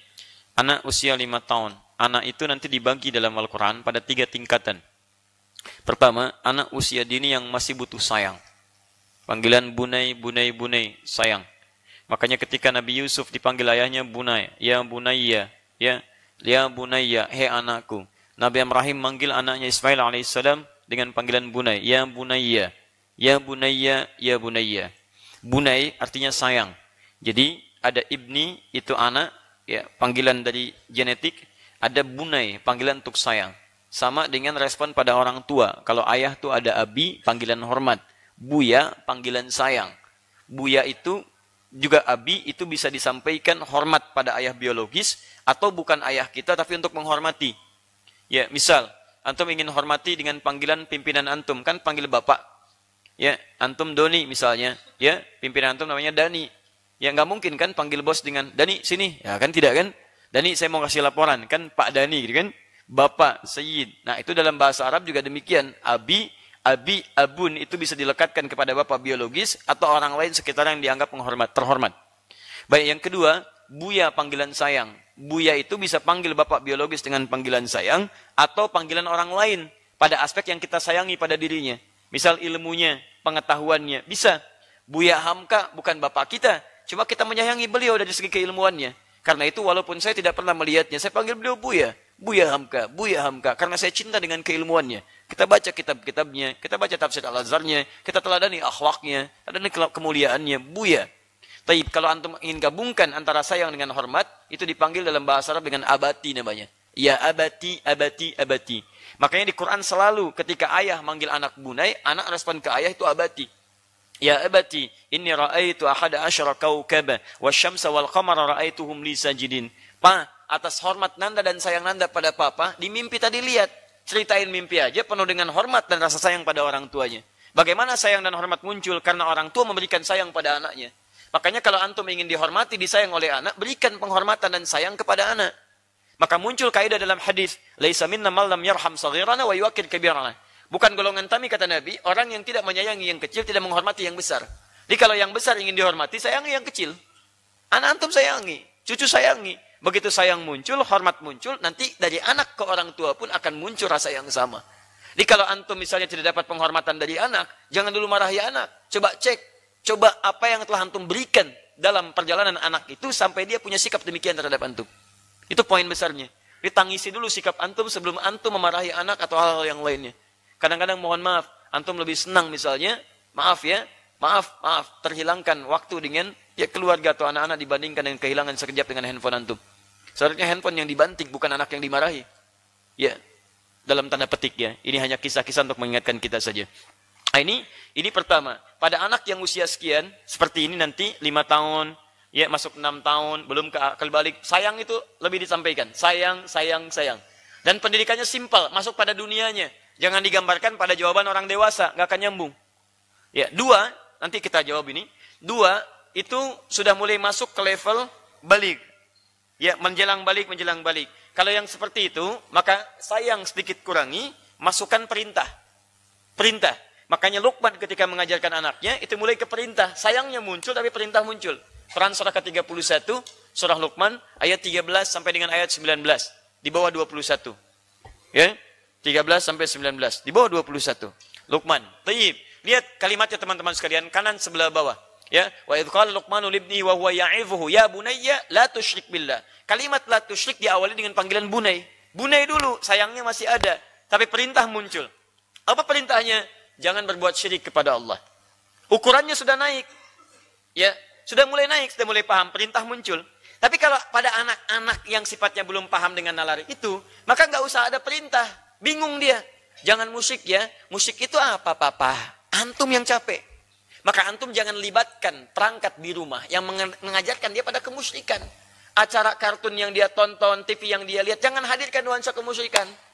Hadirkan yang acara-acara kebaikan, nilai-nilai keislaman, bacaan-bacaan dia jauhkan dari kemusyrikan, pakaian-pakaian dia jauhkan dari kemusyrikan, yang ditempel di dinding jauhkan dari kemusyrikan. Itu caranya, menghadirkan pada anak yang di bawah level tadi. Kalau sudah naik, dia mulai menangkap pernyataan, maka sampaikan, ya bunayya aqimis shalah, tunaikan salat, tapi kalimat dimulai dengan bunay. Jadi bagaimana caranya mengajarkan pada anak salat, anak senang. Bukan cuma disuruh, tapi dia punya kesenangan gitu. Nah, di bawah level itu, nggak usah ada kalimat, nah, sholat, dia belum paham. Antum belikan dia sejadah, antum punya sejadah. Suami paling depan, istri di belakangnya, anak kasih sejadah satu. Maka itu yang dilakukan Rasulullah SAW. Diajak Al-Hasan dan Al-Husain cucunya, masih kecil. Kalau diterangkan bab sholat, nggak akan mikir. Karena yang dipegang itu mainan. Ayo nak, sholat itu bertakbir. Takbir. Yang dilihat dia mungkin semua mainan. Mainan, jalan, gerakan. Tapi nggak bisa mendapatkan penerangan. Berikan sejadah. Atau ajak dia. Biar dia melihat orang-orang sekitaran sholat. Begitu sujud, antum akan dapatkan kenikmatan ketika dia naik di pundak antum. Masya Allah. Karena masa-masa itu sebentar. Kalau sudah jadi seperti Luqman, gak lucu lagi naik ke atas pundak. Ayo, blok Luqman di atas. Luqman yang kurang sehat. Jadi kan? Itu bencana buat kita. Tapi masa-masa itu tuh susah didapatkan lagi. Begitu sujud, Nabi pernah mendapatkan cucunya naik ke atas pundaknya. Dilamakan. Sampai itu dalam bahasa hadis disebutkan, itu kadang-kadang jadi momentum yang paling menyenangkan, kata Nabi. Indah, teman-teman sekalian. Jalan. Kalau sudah nanti naik lagi, naik lagi sampai level setara. Artinya ada kematangan dalam nalarnya. Maka yang seperti itu, sayang dikurangi lagi, perintah dikurangi. Jadikan teman diskusi. Kalau dia sudah SMP kelas 3, SMA naik, apalagi di kampus, mohon maaf, itu perintah sudah harus dikurangi. Cara memerintahkannya, ajak dalam keadaan diskusi. Makanya Ismail, ketika falamma balagha ma'ahu sa'ya, ketika mulai dia nalarnya berfungsi dengan baik, bapaknya menyampaikan pesan, bukan perintah yang diberikan. Padahal mimpi. Quran surah 37 ayat 102 sampai 109. Perhatikan baik-baik. Nabi Ibrahim mimpi. Dan mimpi seorang Nabi Rasul itu pasti wahyu. Wahyu. Apa mimpinya? Melihat beliau menyembelih anaknya. Beliau tidak mempraktikkan perintah. Padahal bisa mengatakan, Ismail, lebih baik Abi, siap-siap. Kemana? Sembelih. Bisa. Tapi ketika itu disampaikan dalam bentuk perintah, dia akan protes. Bagaimana caranya? Diajak dialog. Inni ra'aitu fil manami anni adzbahuka fanzur madza tara. Papa semalam mimpi. Papa menyembelih kamu. Bagaimana pendapat Ananda? Pendapat Ananda. Diminta pendapatnya. Dia ada dialog. Anak itu kadang-kadang minta pengakuan kalau dia dalam level yang lebih tinggi, lebih tinggi, lebih tinggi. Dan dia minta perhatian. Kalau antum tidak berikan pengakuan dan perhatian, maka demi Allah saya katakan, dia akan mencari perhatian dan pengakuan di luar rumahnya. Maka muncullah tindakan yang tidak antum harapkan itu. Dia hadir dalam suasana yang tidak menyenangkan, datang ke lingkungan yang dia ingin diakui di dalamnya. Dia ingin mendapatkan perhatian. Di kadang-kadang orang di jalan kumpul-kumpul sampai malam dan sebagainya. Mohon maaf, kadang-kadang bukan karena dia nakal asalnya, karena dia butuh pengakuan. Atau dia kurang perhatian. Maka dari itu sebelum dia mencari keluar, antum berikan di dalam. Jelas sampai sini? Taib. Sekarang bagaimana anak 5 tahun bertanya tentang seperti ini? Kita turunkan jawaban seperti konsep tadi. Pada yang seperti ini kita sampaikan. Gimana? Nabi Muhammad kok cuma cahaya saja? Dituliskan nama, kenapa nggak ada rupanya? Pada hal yang seperti itu kita bisa sampaikan 2 jawaban. 1, untuk menyusun, naikkan aspek logikanya dengan cara yang bagus. 2, kita tampilkan kecintaannya kepada Nabi dengan jawaban yang membuat dia penasaran. Baik, kita bagi 2 bagian. Pertama, sini. Mama punya permen. Yang satu masih terbungkus. Ya, antum bungkus dulu. Yang satu sudah dibuka. Baik. Mana kira-kira yang bagus? Yang terbungkus atau yang dibuka? Bungkus. Sampaikan. Adik mau yang mana? 5 tahun sudah mulai bisa milih. Itu udah dibuka. Pengen yang bagus. Baik. Robot-robotan. Misal. Atau maaf, mainan yang lain. Ya, pilih. Yang sudah dalam kotak, masih baik. Sudah ada yang terbuka. Anak usia 5 tahun. Anak saya saja sekarang. Yang mau 5 tahun, ketika diberikan, dia milih yang masih utuh. Makanan dia pilih yang masih utuh. Dia punya makanan 2. 1 utuh, 1 sudah dipotong. Baik, apa yang terjadi? Ini nyata di hadapan saya. Datang sepupunya. Begitu datang, saya bilang, kakak tolong bagi. Dia kasih yang sudah dipotong. Saya bilang, tidak kakak, kasih yang utuh. Baik, dia diam sejenak. Apa yang dia lakukan? Dia gigit lagi yang utuh, baru dia berikan. Dia nggak mau rugi. Dia nggak mau rugi. Dan kami tertawa melihat itu. Dunia anak-anak, teman-teman sekalian. Dunia anak-anak. Lalu kita hadirkan lagi yang utuh, kita berikan kepada sepupunya. Jadi kita bagi, kita ingin lihat responnya seperti apa. Rupanya anak-anak pun sudah bisa melihat. Dia ingin yang bagus, tidak ingin yang kurang. Maka sampaikanlah. Saking mulianya Nabi Muhammad SAW. Saking bagusnya Nabi Muhammad SAW ditutup oleh Allah wajahnya. Sehingga nanti kita akan lihat kemuliaannya di akhirat nanti. Karena yang bagus-bagus itu selalu ditutup.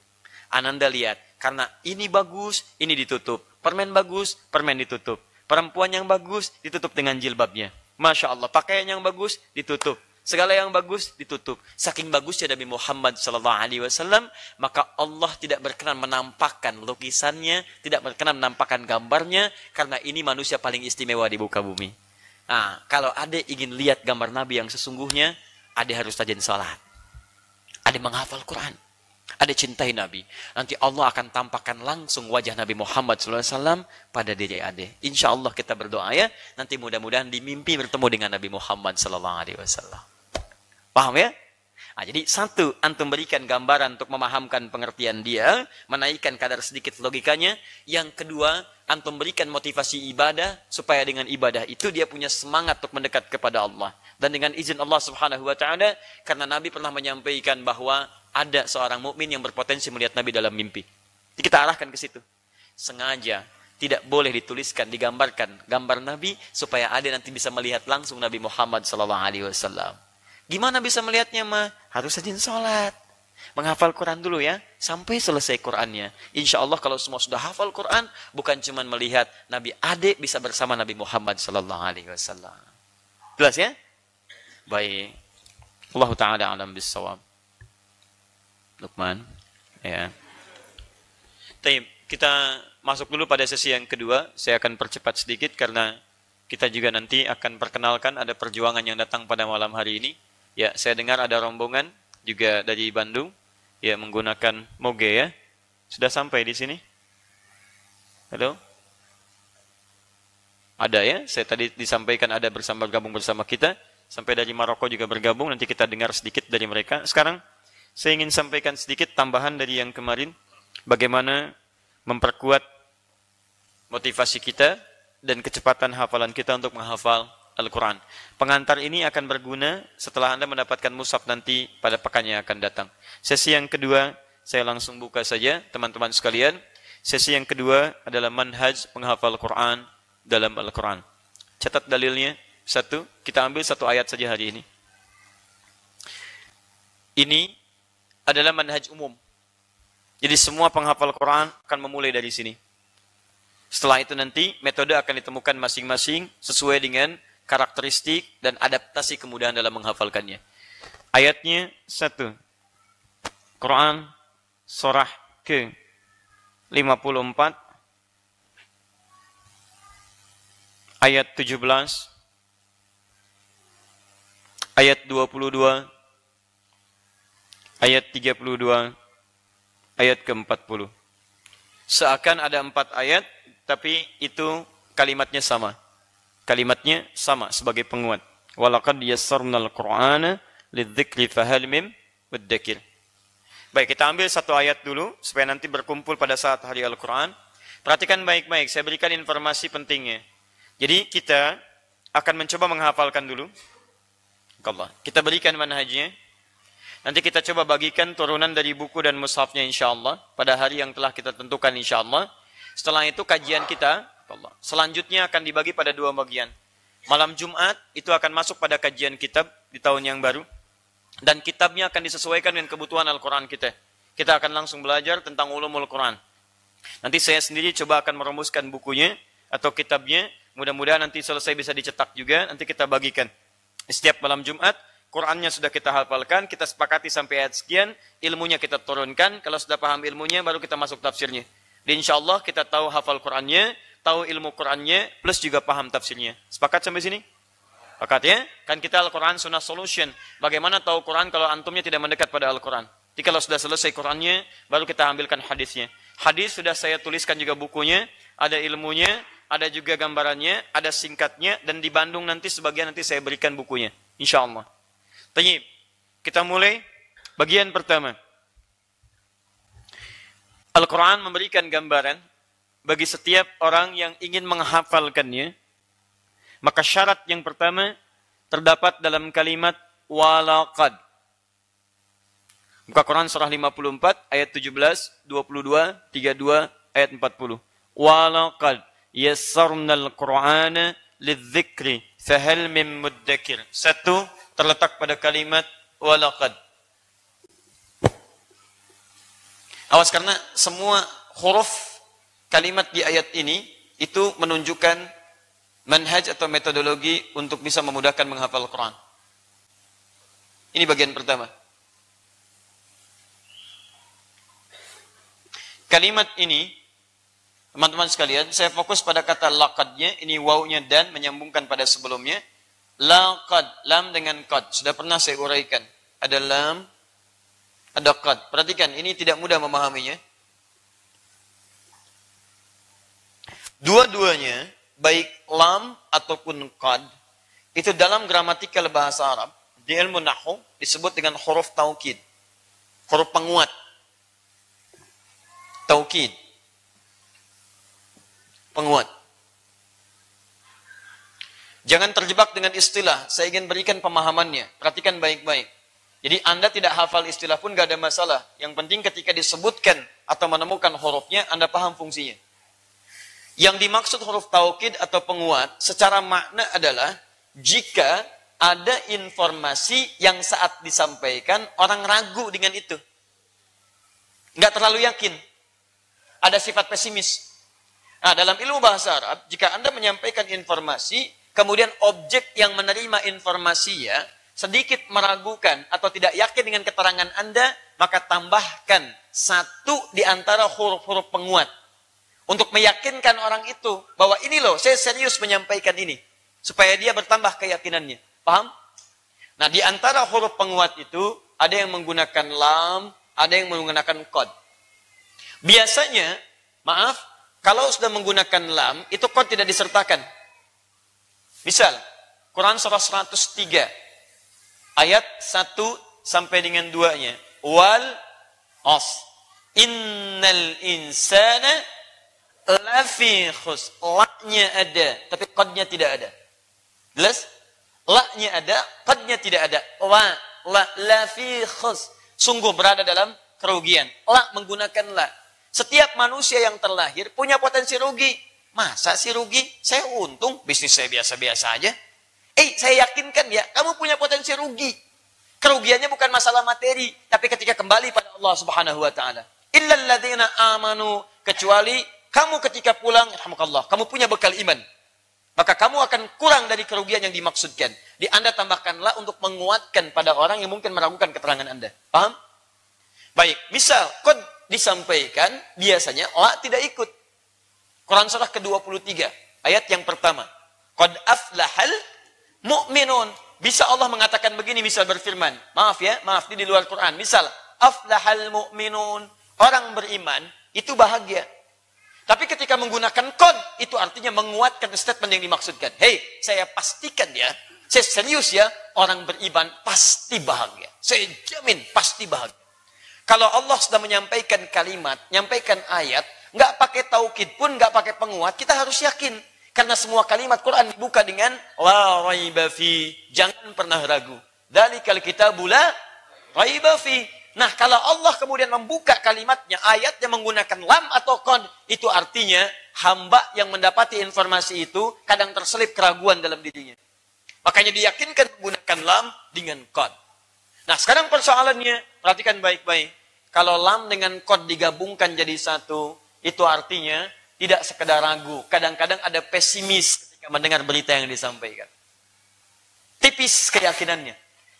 Kadang-kadang kuat lagi, tapi turun lagi. Jadi, laqad disampaikan pada objek yang ketika diutarakan informasi itu, dia bukan sekedar meragukan, punya sifat pesimis, atau kadang naik turun. Kadang yakin, kadang tidak lagi. Kadang yakin, kadang tidak lagi. Makanya langsung ditampilkan keduanya, lam dengan qad. Paham? Maka kalimatnya berubah menjadi laqad. Baik. Ada yang bawa mushaf? Boleh pinjam? Baik. Bismillah. Siap menghafal Quran? Biar. Mudah atau susah? Pertama siap. Setelah ditanya mudah atau susah? Baik. Sekarang segini ya yang dihafalkan. Siap? Mudah atau susah? Baik. Yakin? Turun lagi. Yakin? Turun lagi. Ada yang Masya Allah. Siap menghafal Quran? Siap. Baik, Insya Allah. Ini Qurannya. Banyak juga ya. Masya Allah. Banyak juga ya. Mulai turun. Kadang-kadang siap. Insya Allah. Saya baca. Masya Allah. Saya hafalkan. Baik. Alif Lam Mim. Alhamdulillah. Ternyata gampang juga menghafal Quran. Bukan. Dzalikal kitabu la raiba fihi hudal lil muttaqin. Dzalikal kitabu la raiba fihi hudal lil muttaqin. Dzalikal kitabu la raiba fihi hudal lil muttaqin. Kok susah banget ya? Dzalikal kitab. Tadinya yakin gampang banget. Dzalikal kitab. Temannya datang. Kenapa? Kok susah yang kedua? Usia kamu berapa? 65. Oh, faktor U. Muncul. Baik, kadang naik, kadang turun. Kadang naik, kadang turun. Lancar sampai 281 ayat. Begitu bertemu ayat 282, ayat paling panjang di Quran. Dari atas sampai bawah. Baru lihat, sudah nggak yakin. Baru lihat tuh. Panjang amat ya. Si amat aja nggak panjang. Masya Allah. Muncul. Ragu. Karena itulah ketika Anda mendapatkan keraguan seperti itu, rumus yang pertama. Kalau Anda ingin hafal Quran, Anda mesti yakin. Tanamkan keyakinan pada diri Anda bahwa menghafal Quran itu mudah. Saya bisa. Allah tidak akan pernah menitipkan Al-Quran pada orang yang peragu. Peragu. Cinta aja kalau ragu, nggak akan diterima. Apalagi Quran. Satu, yakin. Ini. Jadi kalau Anda ingin mulai menjadi penghafal Quran, Anda harus menanamkan pada diri Anda. Bahwa saya insya Allah yakin bisa. Yakin insya Allah hafal. Yakin insya Allah mendapatinya. Kalau Luqman tidak yakin kemarin dengan hafalan yang bisa dia raih, antum nggak akan bisa mendapatinya. Makanya ketika antum mendapati kesulitan dalam hafalan atau melihat apapun, tanamkan rumus ini. Laqad. Saya belum turunkan yang yasarnanya. Kalau itu diturunkan lebih dahsyat lagi. Ya, kalimat pertama walaqad. Allah saja meyakinkan kita. Masa kita nggak yakin? Allah yakin dengan antum. Masa antum nggak yakin? Coba lihat contohnya. Kemarin ada Fajar, kemarin ada Ahmad, kemarin ada Kamil. Ada bahkan yang tidak bisa melihat. Antum kurang apa lagi?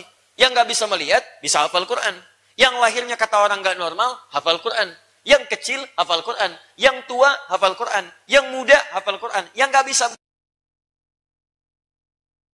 baca, orang antum lihat. Mungkin satu yang pertama adalah antum kurang yakin. Itu masalahnya. Di masalah pertama, ketika kita menguat lagi, kita padukan dengan hadis. Ini yang jarang diturunkan. Turunannya ini yang paling penting. Turunan kedua, untuk menumbuhkan keyakinan ini, antum harus paham tentang keterangan Al-Quran dan hadis tentang proses menghafal Quran. Perhatikan keterangan Quran dan hadisnya. Kita turunkan dulu di At-Tirmidzi. Namanya Muhammad. Beliau tumbuh berkembang sampai wafat di Tirmidzi, dikenal dengan At-Tirmidzi. Nomor hadis 2910. Ini sering saya bacakan dengan 2920. Kalau beda nomor, ya bawa aja kitabnya. Mungkin beda cetakan atau sebagainya. Nanti kita lihat, atau beda sistem penomoran. Kita perhatikan. Nggak ada masalah, yang penting hadisnya ada. Yang jadi masalah itu, maaf, nomor ada, hadis nggak ada. Itu jadi masalah. Ya. Bismillah, teruskan.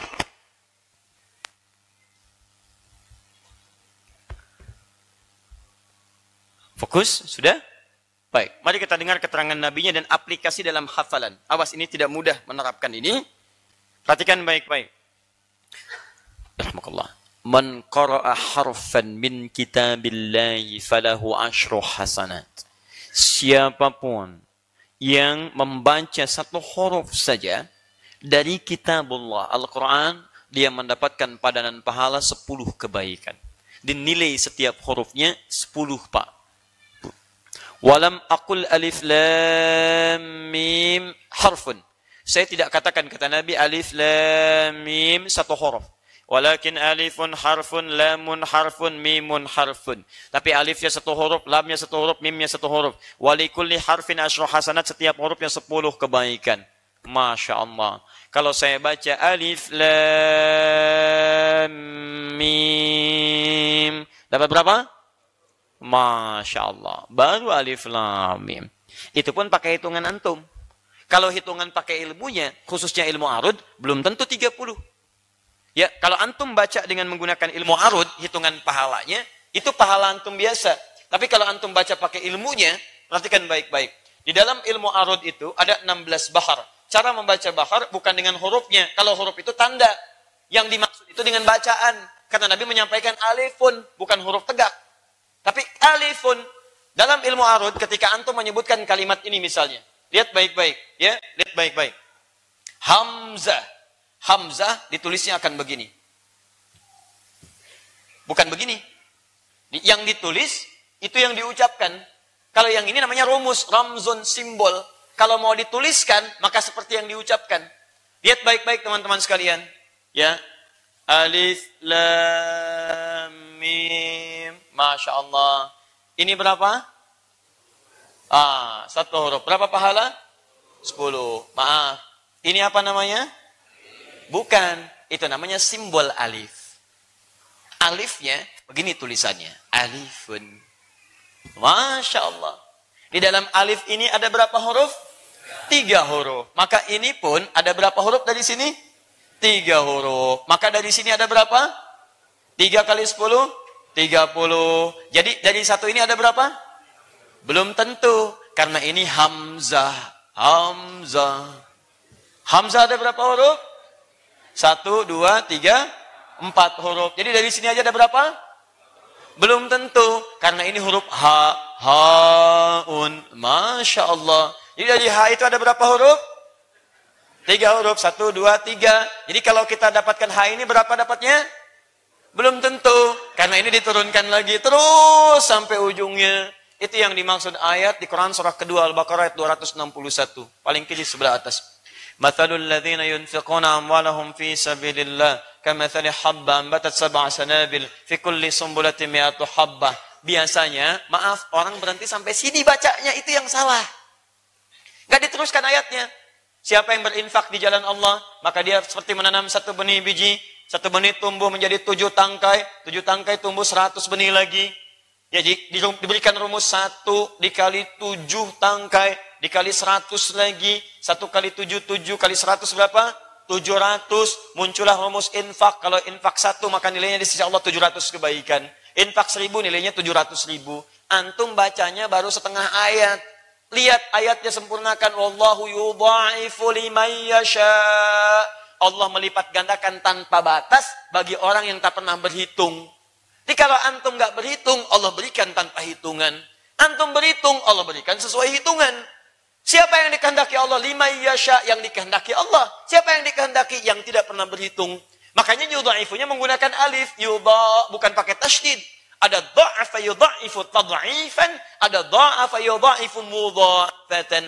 Kalau pakai tasydid masih kelihatan. Ba'id as-sa'ah anni. Tolong jauhkan jam itu dari saya. Ba'id pakai tasydid. Artinya jauhkan, saya masih bisa lihat. Tapi kalau pakai alif, ba'id as-sa'ah anni, pakai alif, ba'id.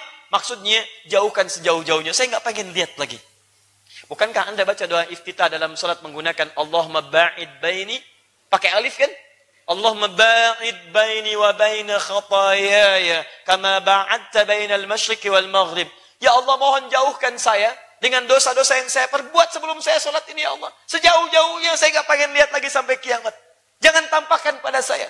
Karena saat di akhirat nanti sekecil apapun akan ditampakkan. Wa may ya'mal mithqala dzarratin khair ditampakkan, syarr ditampakkan. Wa may ya'mal mithqala dzarratin khairan yara, wa may ya'mal mithqala dzarratin syarran yara. Yang buruk ditampakkan. Makanya saat di dunia kita minta pada Allah, jauhkan dari saya, ya Allah, saya enggak pengen lihat sampai akhirat. Kama ba'adta bainal masyriqi wal maghrib. Sebagaimana engkau telah jauhkan antara timur dengan barat yang tidak pernah bertemu. Timur enggak pernah ketemu dengan barat saking jauhnya. Saya enggak pernah ingin bertemu dengan dosa saya sampai di akhirat saking jauhnya. Tolong jangan tampakkan. Setiap yang menggunakan alif panjang pengganti tasydid artinya tanpa batas sebanyak-banyaknya. Pahala dhaif menggunakan alif bukan tasydid. Artinya Allah akan berikan pahala tanpa batas pada orang infak yang tidak pernah berhitung.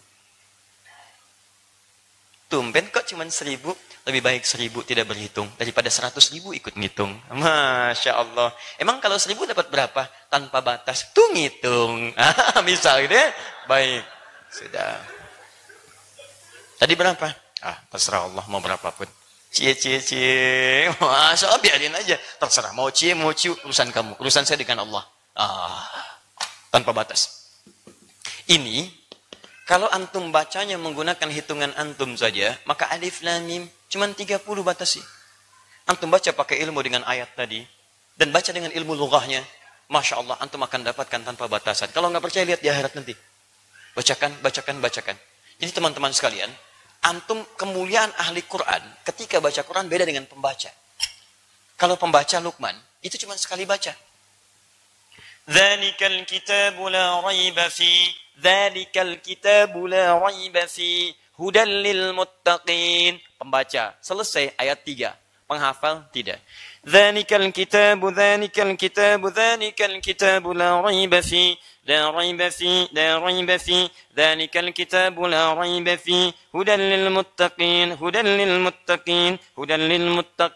ذلك الكتاب لا ريب فيه هدى للمتقين ذلك الكتاب لا ريب فيه هدى للمتقين.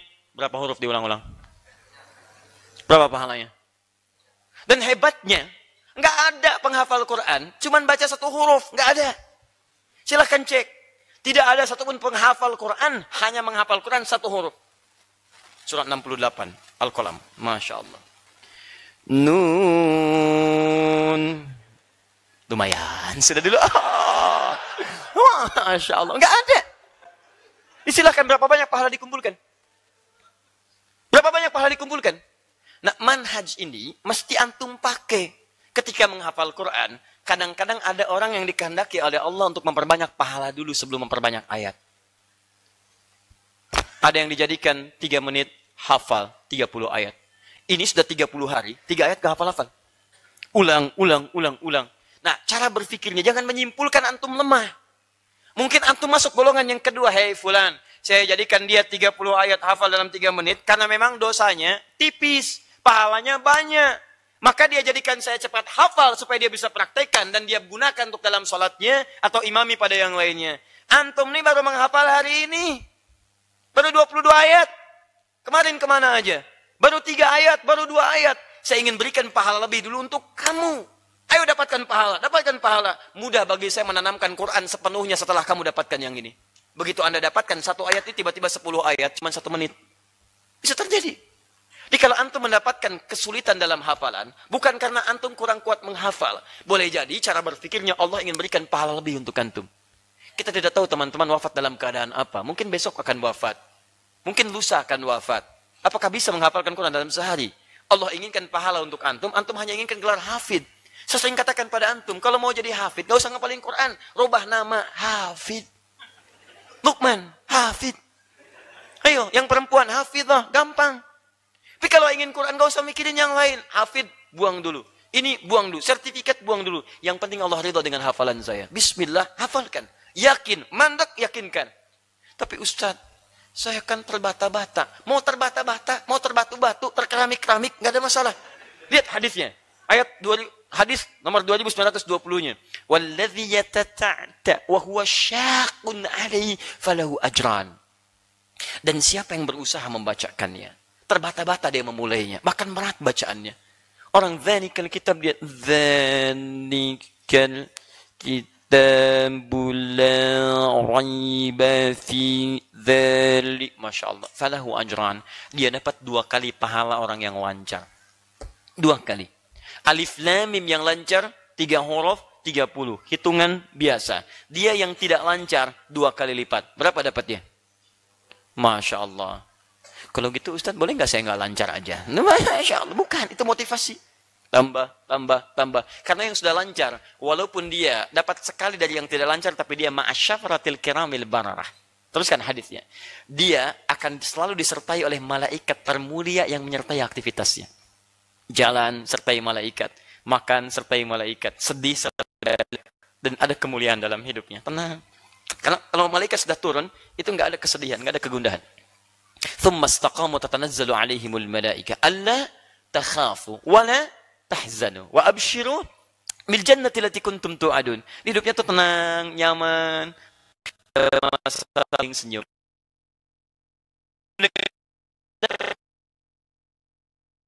Hadir dalam jiwanya, Qurannya datang. Tuh, saking kagetnya. Malaikat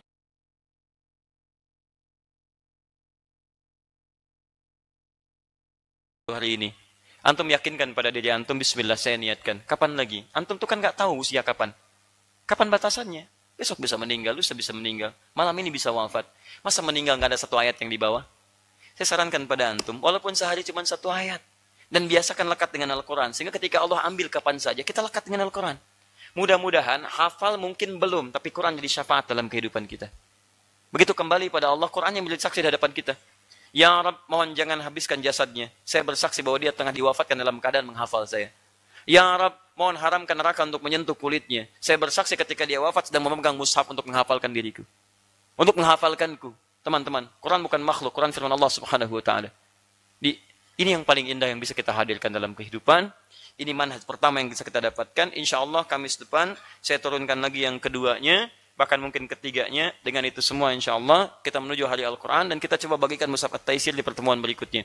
Jadi nanti yang bergabung di pertemuan yang akan datang, kita nanti coba batasi dulu satu keluarga satu ya. Tapi kita pisahkan dulu untuk teman-teman pewakaf, ya sebagian. Jadi yang mewakafkan, yang kemarin ikut berwakaf, insya Allah kami sudah pisahkan. Nanti kami akan sampaikan, mudah-mudahan bisa digunakan di keluarganya masing-masing. Juga yang lainnya bukan berarti barangkali tidak berwakaf, tapi saya yakin ada keinginan kesempatan, cuman barangkali sudah terpenuhi. Nanti kita buka lagi untuk buku sekaligus dengan mushafnya. Kita berharap ada 100.000. Jadi begitu orang pegang, baca untuk dapat pula pahalanya di situ insya Allah. Baik teman-teman sekalian, dan itu mohon ya, mushafnya tidak diperjualbelikan. Itu hanya ikhtiar kita untuk mendekat pada Allah. Kita juga bisa menghafal Quran dan ada pahala dalam setiap hurufnya insya Allah. Ya, insya Allah waktunya kapan? Kamis baca biasa masih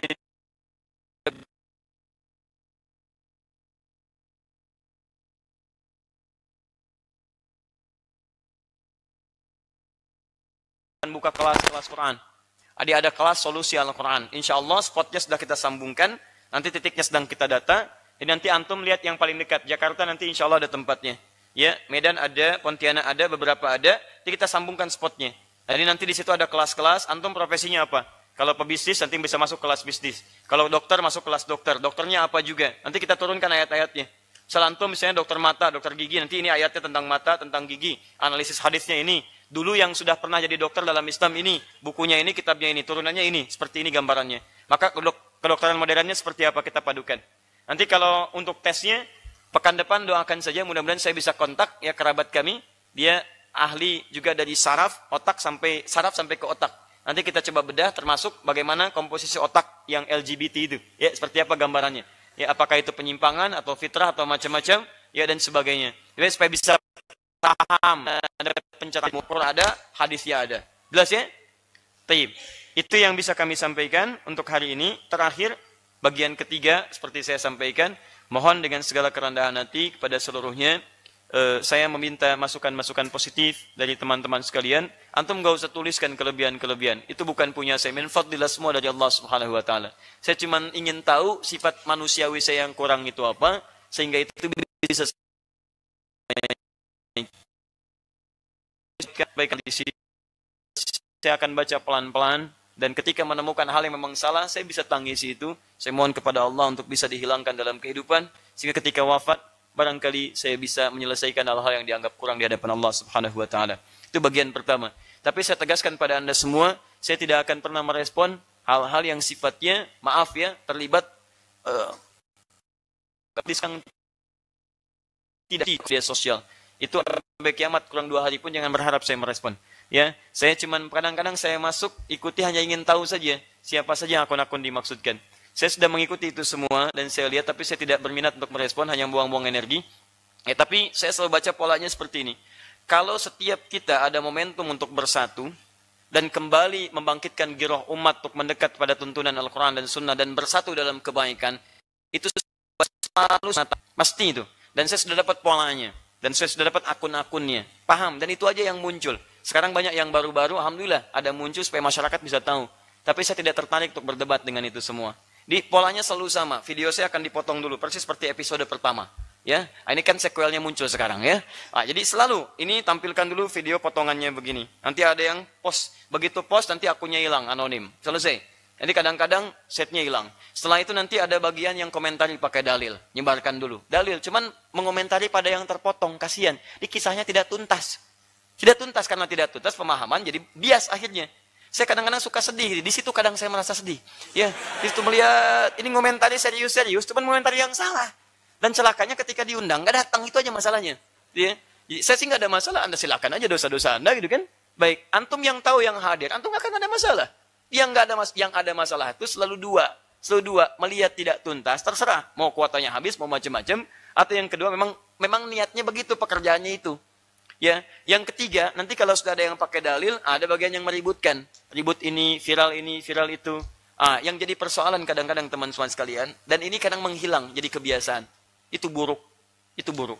Jadi saya berikan nasihat pada semuanya, kita nggak usah ikut-ikutan. Dan antum juga jangan angkat, karena pekerjaan itu memang dimaksudkan supaya viral rame. Kalau sudah rame, maaf, penulis dusta, penyebar dusta, itu sama hukumnya, sama-sama pendusta. Daripada antum ributkan yang seperti itu, nggak ada manfaatnya, tinggalkan. Antum yakin dengan apa yang kami sampaikan, silahkan ikuti. Tidak yakin, gampang, tinggalkan saya, ambil ustadz lain. Selesai. Daripada antum ribut pada hal yang tidak penting, ini nasihat saya. Kalau saya nggak dirugikan, antum yang rugi. Coba, antum belum benar, sudah mikirin orang lain. Kalau kita mau diskusi teman-teman, masalah tentang dakwah, tentang ini itu, alhamdulillah. Insya Allah, saya dididik dari kecil dalam nuansa dakwah. Dan saya kenal. Insya Allah tokoh-tokoh dakwah ini dari Salafi, dari Ustaz Abdul Qadir Jawa, saya kenal beliau itu. Saya tahu betul perjuangan dakwahnya. Saya ngerti bahkan yang ngasih kesempatan keluarnya, memberikan kemudian kesempatan berdakwah di masjid pertama kali. Saya tahu orangnya. Dai-dai Salafi saya tahu, saya punya data-datanya. Dari sejak saya kecil. Siapa yang keluar Salafi dulu, bukan yang zaman now. Ya? Itu yang maaf, betul, ke Kalimantan, ke pedalaman itu ada. Karena datangnya ke rumah kami. Sebagian kami yang takyin doatnya itu. Tapi kami tidak suka membuka hal-hal yang tidak penting dalam kehidupan. Kita tahulah, kalau yang sepuh-sepuh itu kita paham. Makanya kalau datang ke sini silaturahim, yang datang itu alhamdulillah ngerti. Begitu pulang, oh paham, begini. Ujungnya makan nasi goreng sama-sama. Senyum dan gak komentar lagi. Ya, kami punya kalau mau kami buka. Ada videonya, ada kameranya, ada CCTV-nya ada. Cuman saya tutup semua itu. Satu, supaya untuk maslahat. Kedua, supaya tidak ada gejolak. Ketiga, supaya antum gak antipati. Sebab kalau orang sudah antipati akan lupa dengan kebaikan-kebaikannya. Saya sering sampaikan pada antum, sekalipun ada orang pernah menahdir saya, punya kebaikan, jangan tinggalkan kebaikannya. Cukup tinggalkan keburukannya, kebaikannya ambil. Antum gak suka saya, terserah. Tidak harus semua suka pada saya. Saya tidak mengharap disukai antum, karena saya sudah ada yang menyukai. Istri saya suka saya, anak saya suka saya. Saya gak peduli manusia tidak suka dengan saya. Yang penting Allah ridho dengan saya. Paham ya?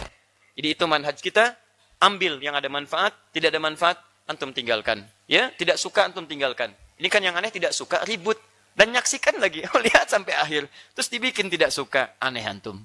Ya, jelas ya?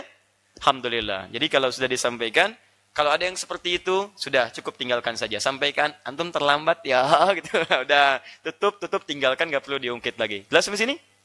Taib. Alhamdulillah. Mana?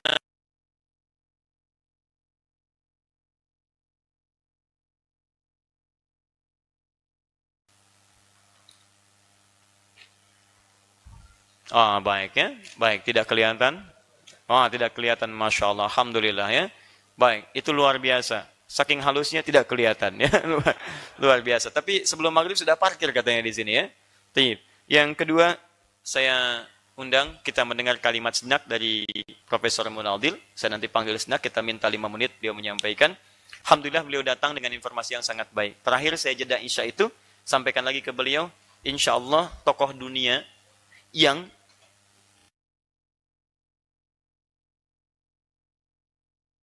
jadi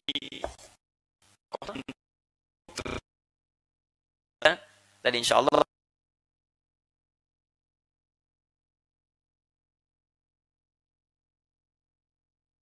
Indonesia yang untuk meneruskan kuliahnya ya. Kita coba undang. Assalamualaikum warahmatullahi wabarakatuh. Fadhal ma'ana. Bismillah.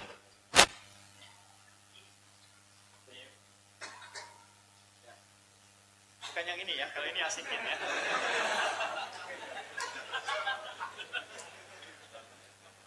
Assalamualaikum.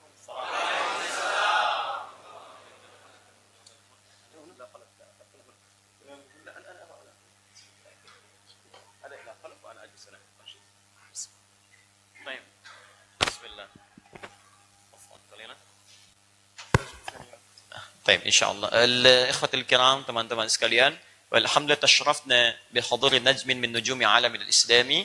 Kita kedatangan sinar-sinar terang dari gemintang-gemintang ulama kita di level dunia tentunya. Fa huwa ma'akum al-ustadz al-fadil al-murabbi al-doktor Munaldil al-Maghribi. Ya, di hadapan kita seperti antum pernah lihat di kesempatan yang lalu, di beliau itu fleksibel ya, kadang pakai jubah, kadang-kadang pakai jas ya. Alhamdulillah Ustaz Profesor Dr. Munadil hadir di hadapan kita. Wa kama adatuna insyaallah sebagaimana kebiasaan kita, wa kullama ya'ti najmun min nujumil alami al islam min al ulama, setiap datang bintang gemintang ulama, kita harapkan satushriku hadhihi an-najmu ilaina, bisa ya alim ulama ini memancarkan cahaya keilmuannya pada kita semua. Fa natasharrafu bi hudanihi wa nastansahu minhu insyaallah. Kita sangat terhormat dengan kedatangan beliau dan kita bisa memohonkan nasihat-nasihat untuk kita semua.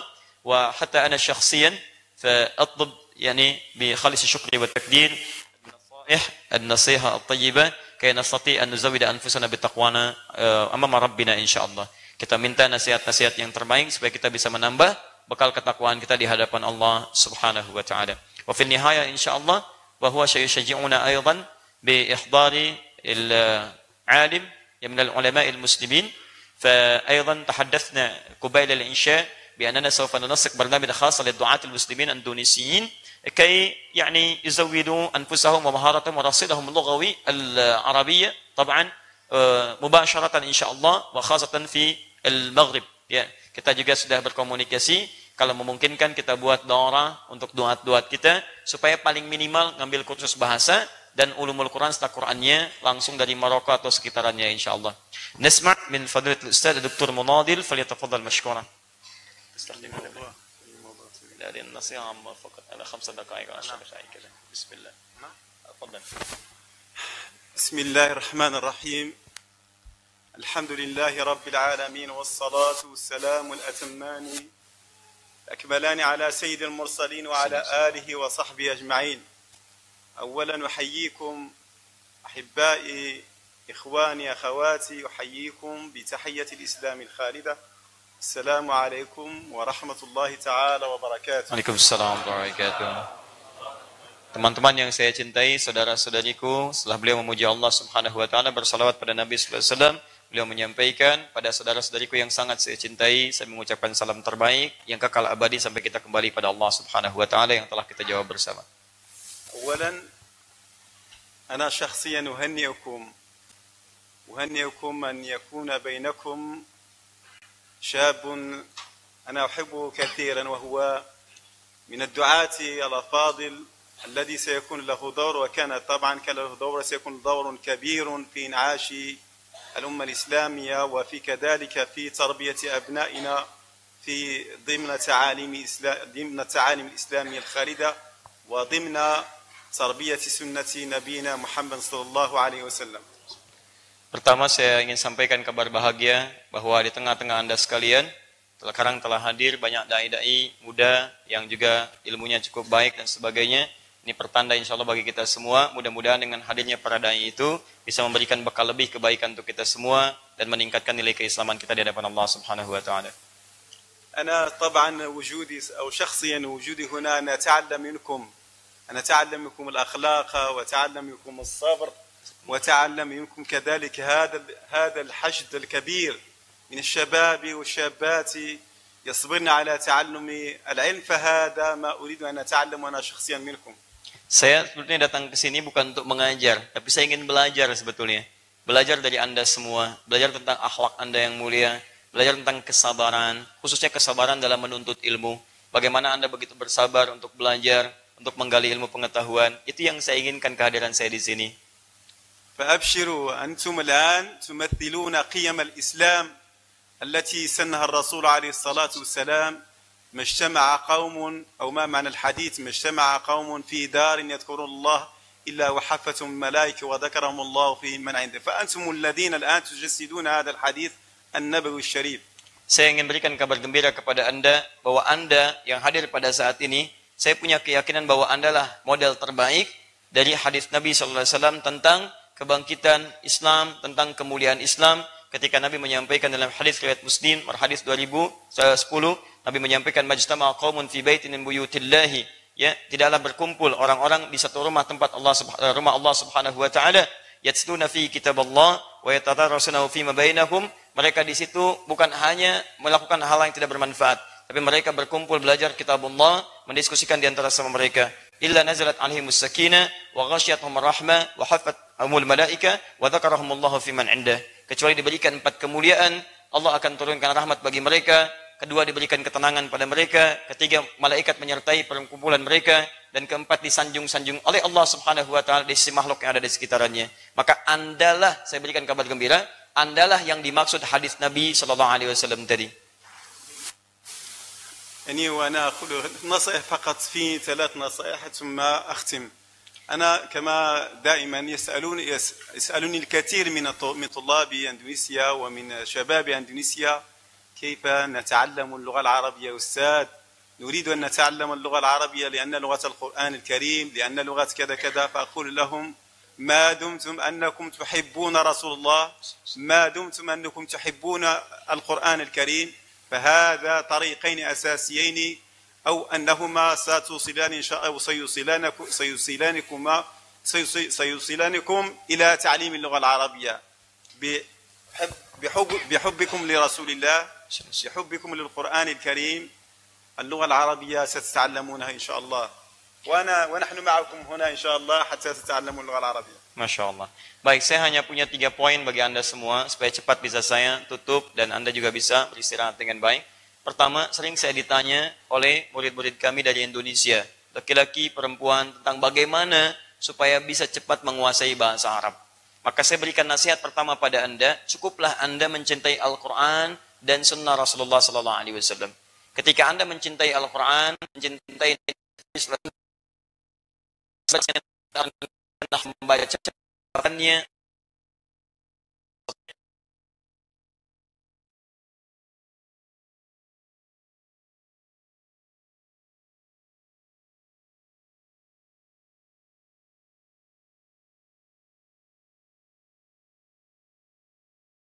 itu dengan baik. Ketika Anda paham Quran, mengerti hadis, maka Anda akan cepat terbantu untuk belajar bahasa Arab dengan baik. Ya, saya tidak ingin menambahkan kalimat beliau, tapi saya ingin memberikan informasi. Sudah ada penelitian bahwa orang yang bisa menghafal Quran, mengetahui Quran itu punya 50.000 kosakata dalam bahasa Arab terbaik. Kemudian informasi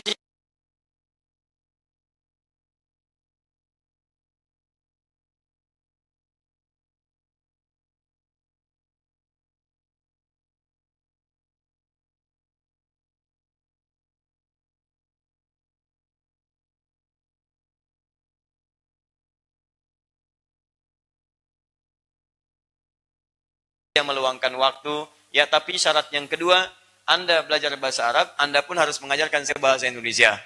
Karena bagaimana saya mengajarkan bahasa Arab kalau saya pun tidak mengerti bahasa Anda tidak mengerti bahasa saya. Saya akan bersabar untuk belajar bahasa Indonesia walaupun sedikit-sedikit. Baik. وأنا كما قلت لحبيبي الغالي، قلت له قبل أن أدخل إلى هذه القاعة الفيحاء، قلت له أنا مستعد أن أضحي بمنصبي في المغرب لأعلم العربية، وهذا سيكون لي يعني قد ولو أقل من واحد.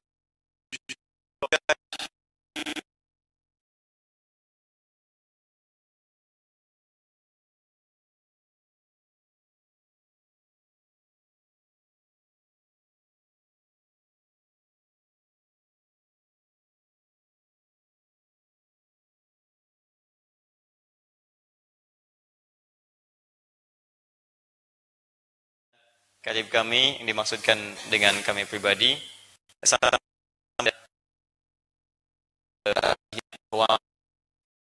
jika memang antum ingin belajar, saya akan luangkan waktu sepenuhnya supaya bisa mengajari antum bahasa Arab, ilmu-ilmu Al-Quran, dan saya akan berkoordinasi dengan kami juga dengan beberapa ulama yang lain supaya kita bisa luangkan waktu, tempat, dan hal-hal terkait untuk memudahkan antum belajar.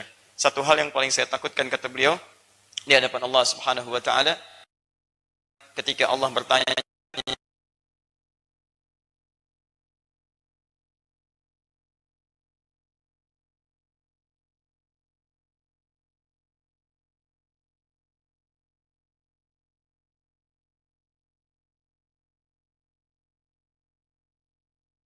maka mohon maaf, tanggung jawab saya tidak bisa ditunaikan dengan baik.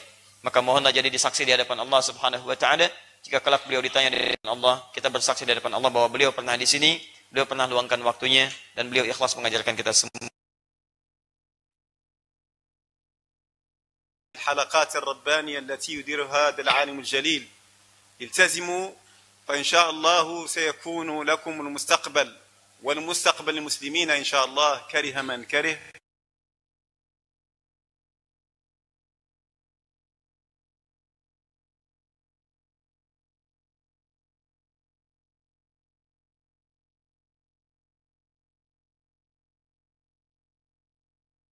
Bukan dari akhir pertemuan kita, saya ingin sampaikan tolong konsisten antum dengan majlis-majlis seperti ini.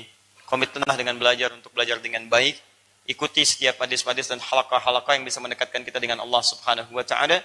Dan saya berikan kabar gembira kepada Anda semuanya, insyaallah jika kita konsisten dengan pelajaran seperti ini, saling mendukung, saling menguatkan satu dengan yang lainnya, maka ini tanda-tanda kebangkitan Islam. Mau orang suka, mau orang tidak, suka atau tidak ada kaitannya dengan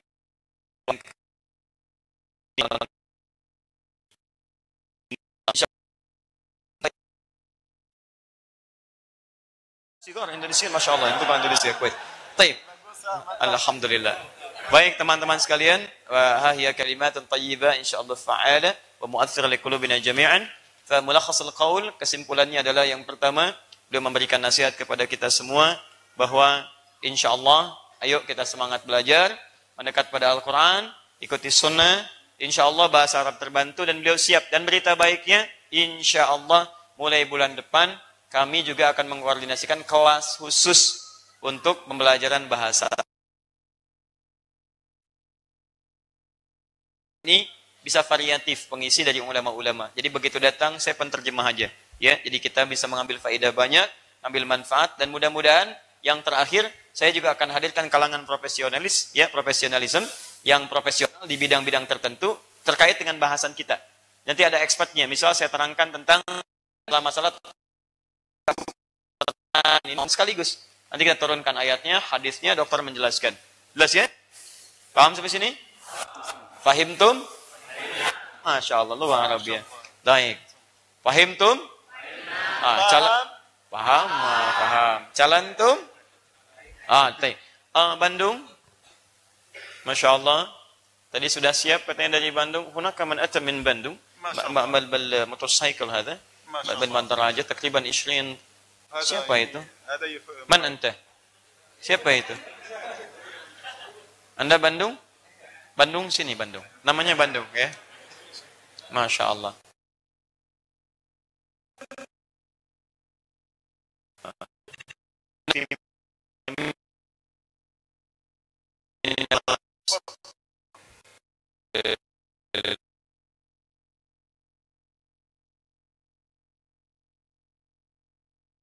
Dari Bandung. Oh, Boni dari Bandung. Baik. Boleh pinjam mic-nya? Ada mic, Boni? Baik, bismillah. Teman-teman sekalian, Boni, ini sebenarnya ada juga dari Bandung yang lain, tapi kami dapat informasi. Baik, saudara kita, Boni, ini khusus malam ini, membawa teman-temannya. Beliau di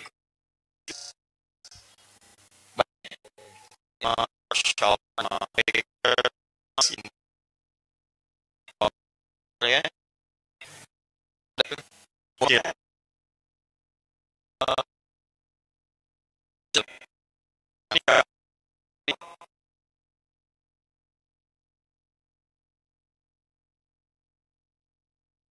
Subhanahu wa ta'ala masih mau belajar. Beliau termasuk bergabung dengan kami di program PKU, Pendidikan Kadar Ulama, yang kelas untuk hari Sabtu dan Ahad. Ya, jadi datang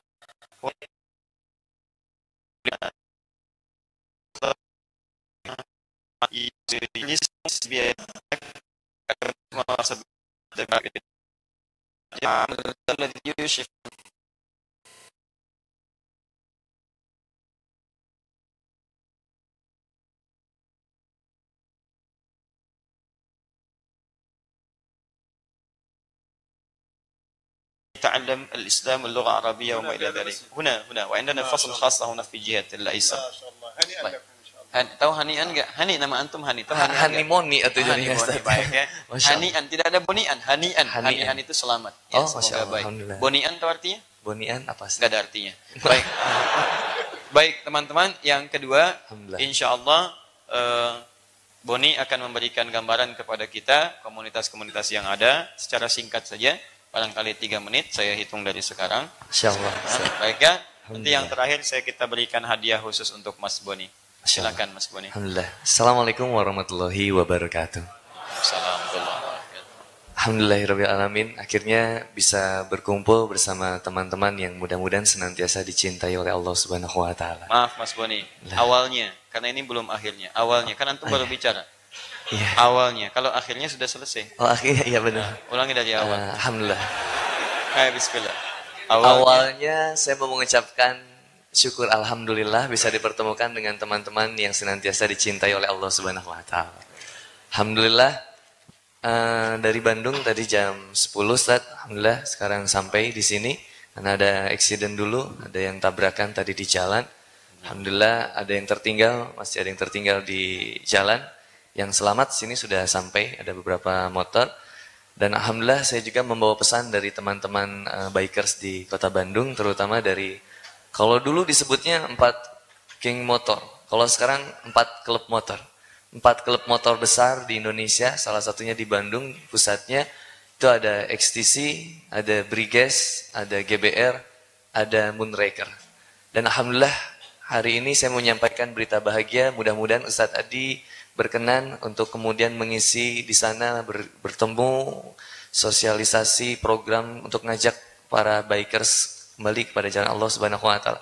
Karena sekarang alhamdulillah XTC punya XTC Hijrah, GBR ada GBR Fisabilillah, Moonraker ada Moonraker Syariah. Alhamdulillah. Briges ada Briges Berzikir, Ustaz. Jadi kalau bahasanya Moonraker dulu waniannya wanian di jalan, Ustaz. Siapapun berani hajar, wanian, berani gitu. Kalau sekarang ke masjid wanian, baca Quran wanian gitu. Kadang kita ke masjid dulu, udah di masjid sholat kadang nundutan juga, Ustaz. Ngantuk juga kadang. Tapi alhamdulillah lihat semangat di biker di sana luar biasa. Dan alhamdulillah sudah menyebar di beberapa kota, yaitu di Bandung, di Sumedang, Tasikmalaya, dan di Garut. Mungkin saya sedikit saja, Ustaz, yang bisa saya sampaikan kepada mereka, sekedar memotivasi lah kalau dari Boni. Ustaz bukan Boni makan. Motor syariah gimana maksudnya? Klaksonnya, Pim, Assalamualaikum. Masya Allah. Kan itu, Ustaz, kadang kita dulu mikir, Ustaz. Kalau dulu kita naik motor, kadang kita lebih nyunah, kadang kita mikirnya, Ustaz. Karena kadang kita kalau ketemu sama motor yang lain, kita saling nyapa, minimal klakson gitu. Kan kita saya. Oh iya saya. Saya dan teman-teman. Kalau ketemu klakson, kemudian kalau mogok kita ke pinggir, saling ngebantu. Bahkan komunitas antar komunitas yang lain, kadang kita gathering bareng, berbagi makanan. Ada sama dimakan, tidak ada sama dicari. Ya alhamdulillah itu yang akhirnya ketika belajar, oh baik, Islam lebih hebat. Ada berapa orang yang hadir bersama kita? Alhamdulillah yang sekarang hadir ada juga Ustaz dari Serang Banten, Bikers Syariah dari Serang Banten, rekan saya.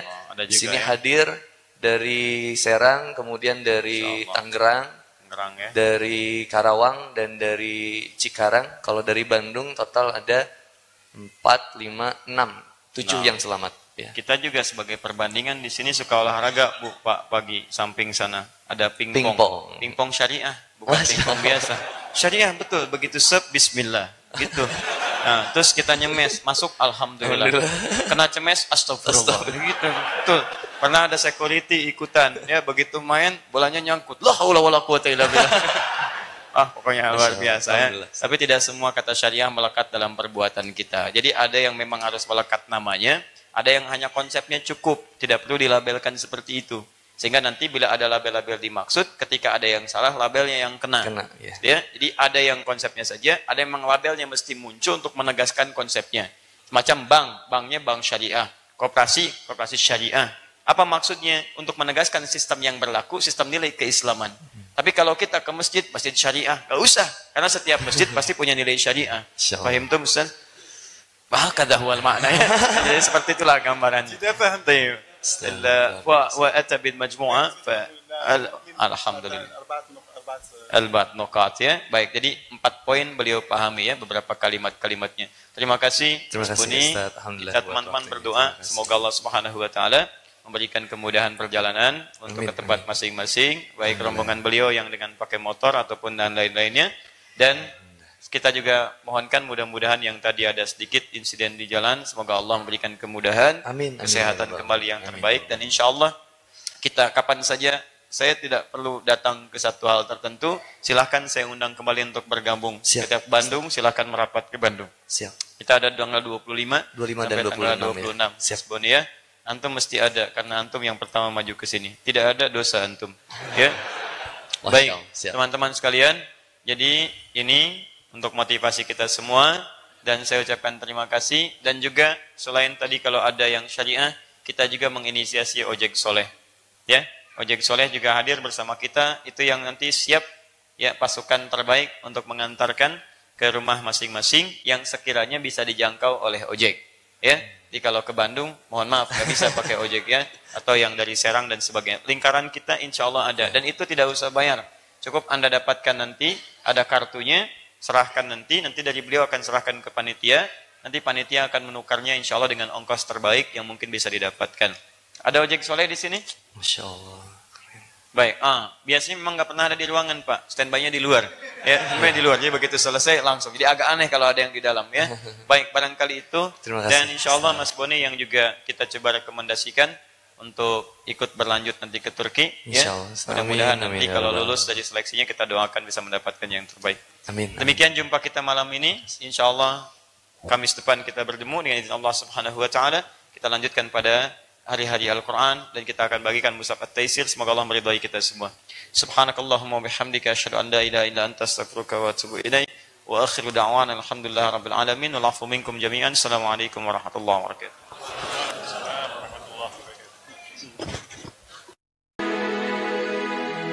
الحمد لله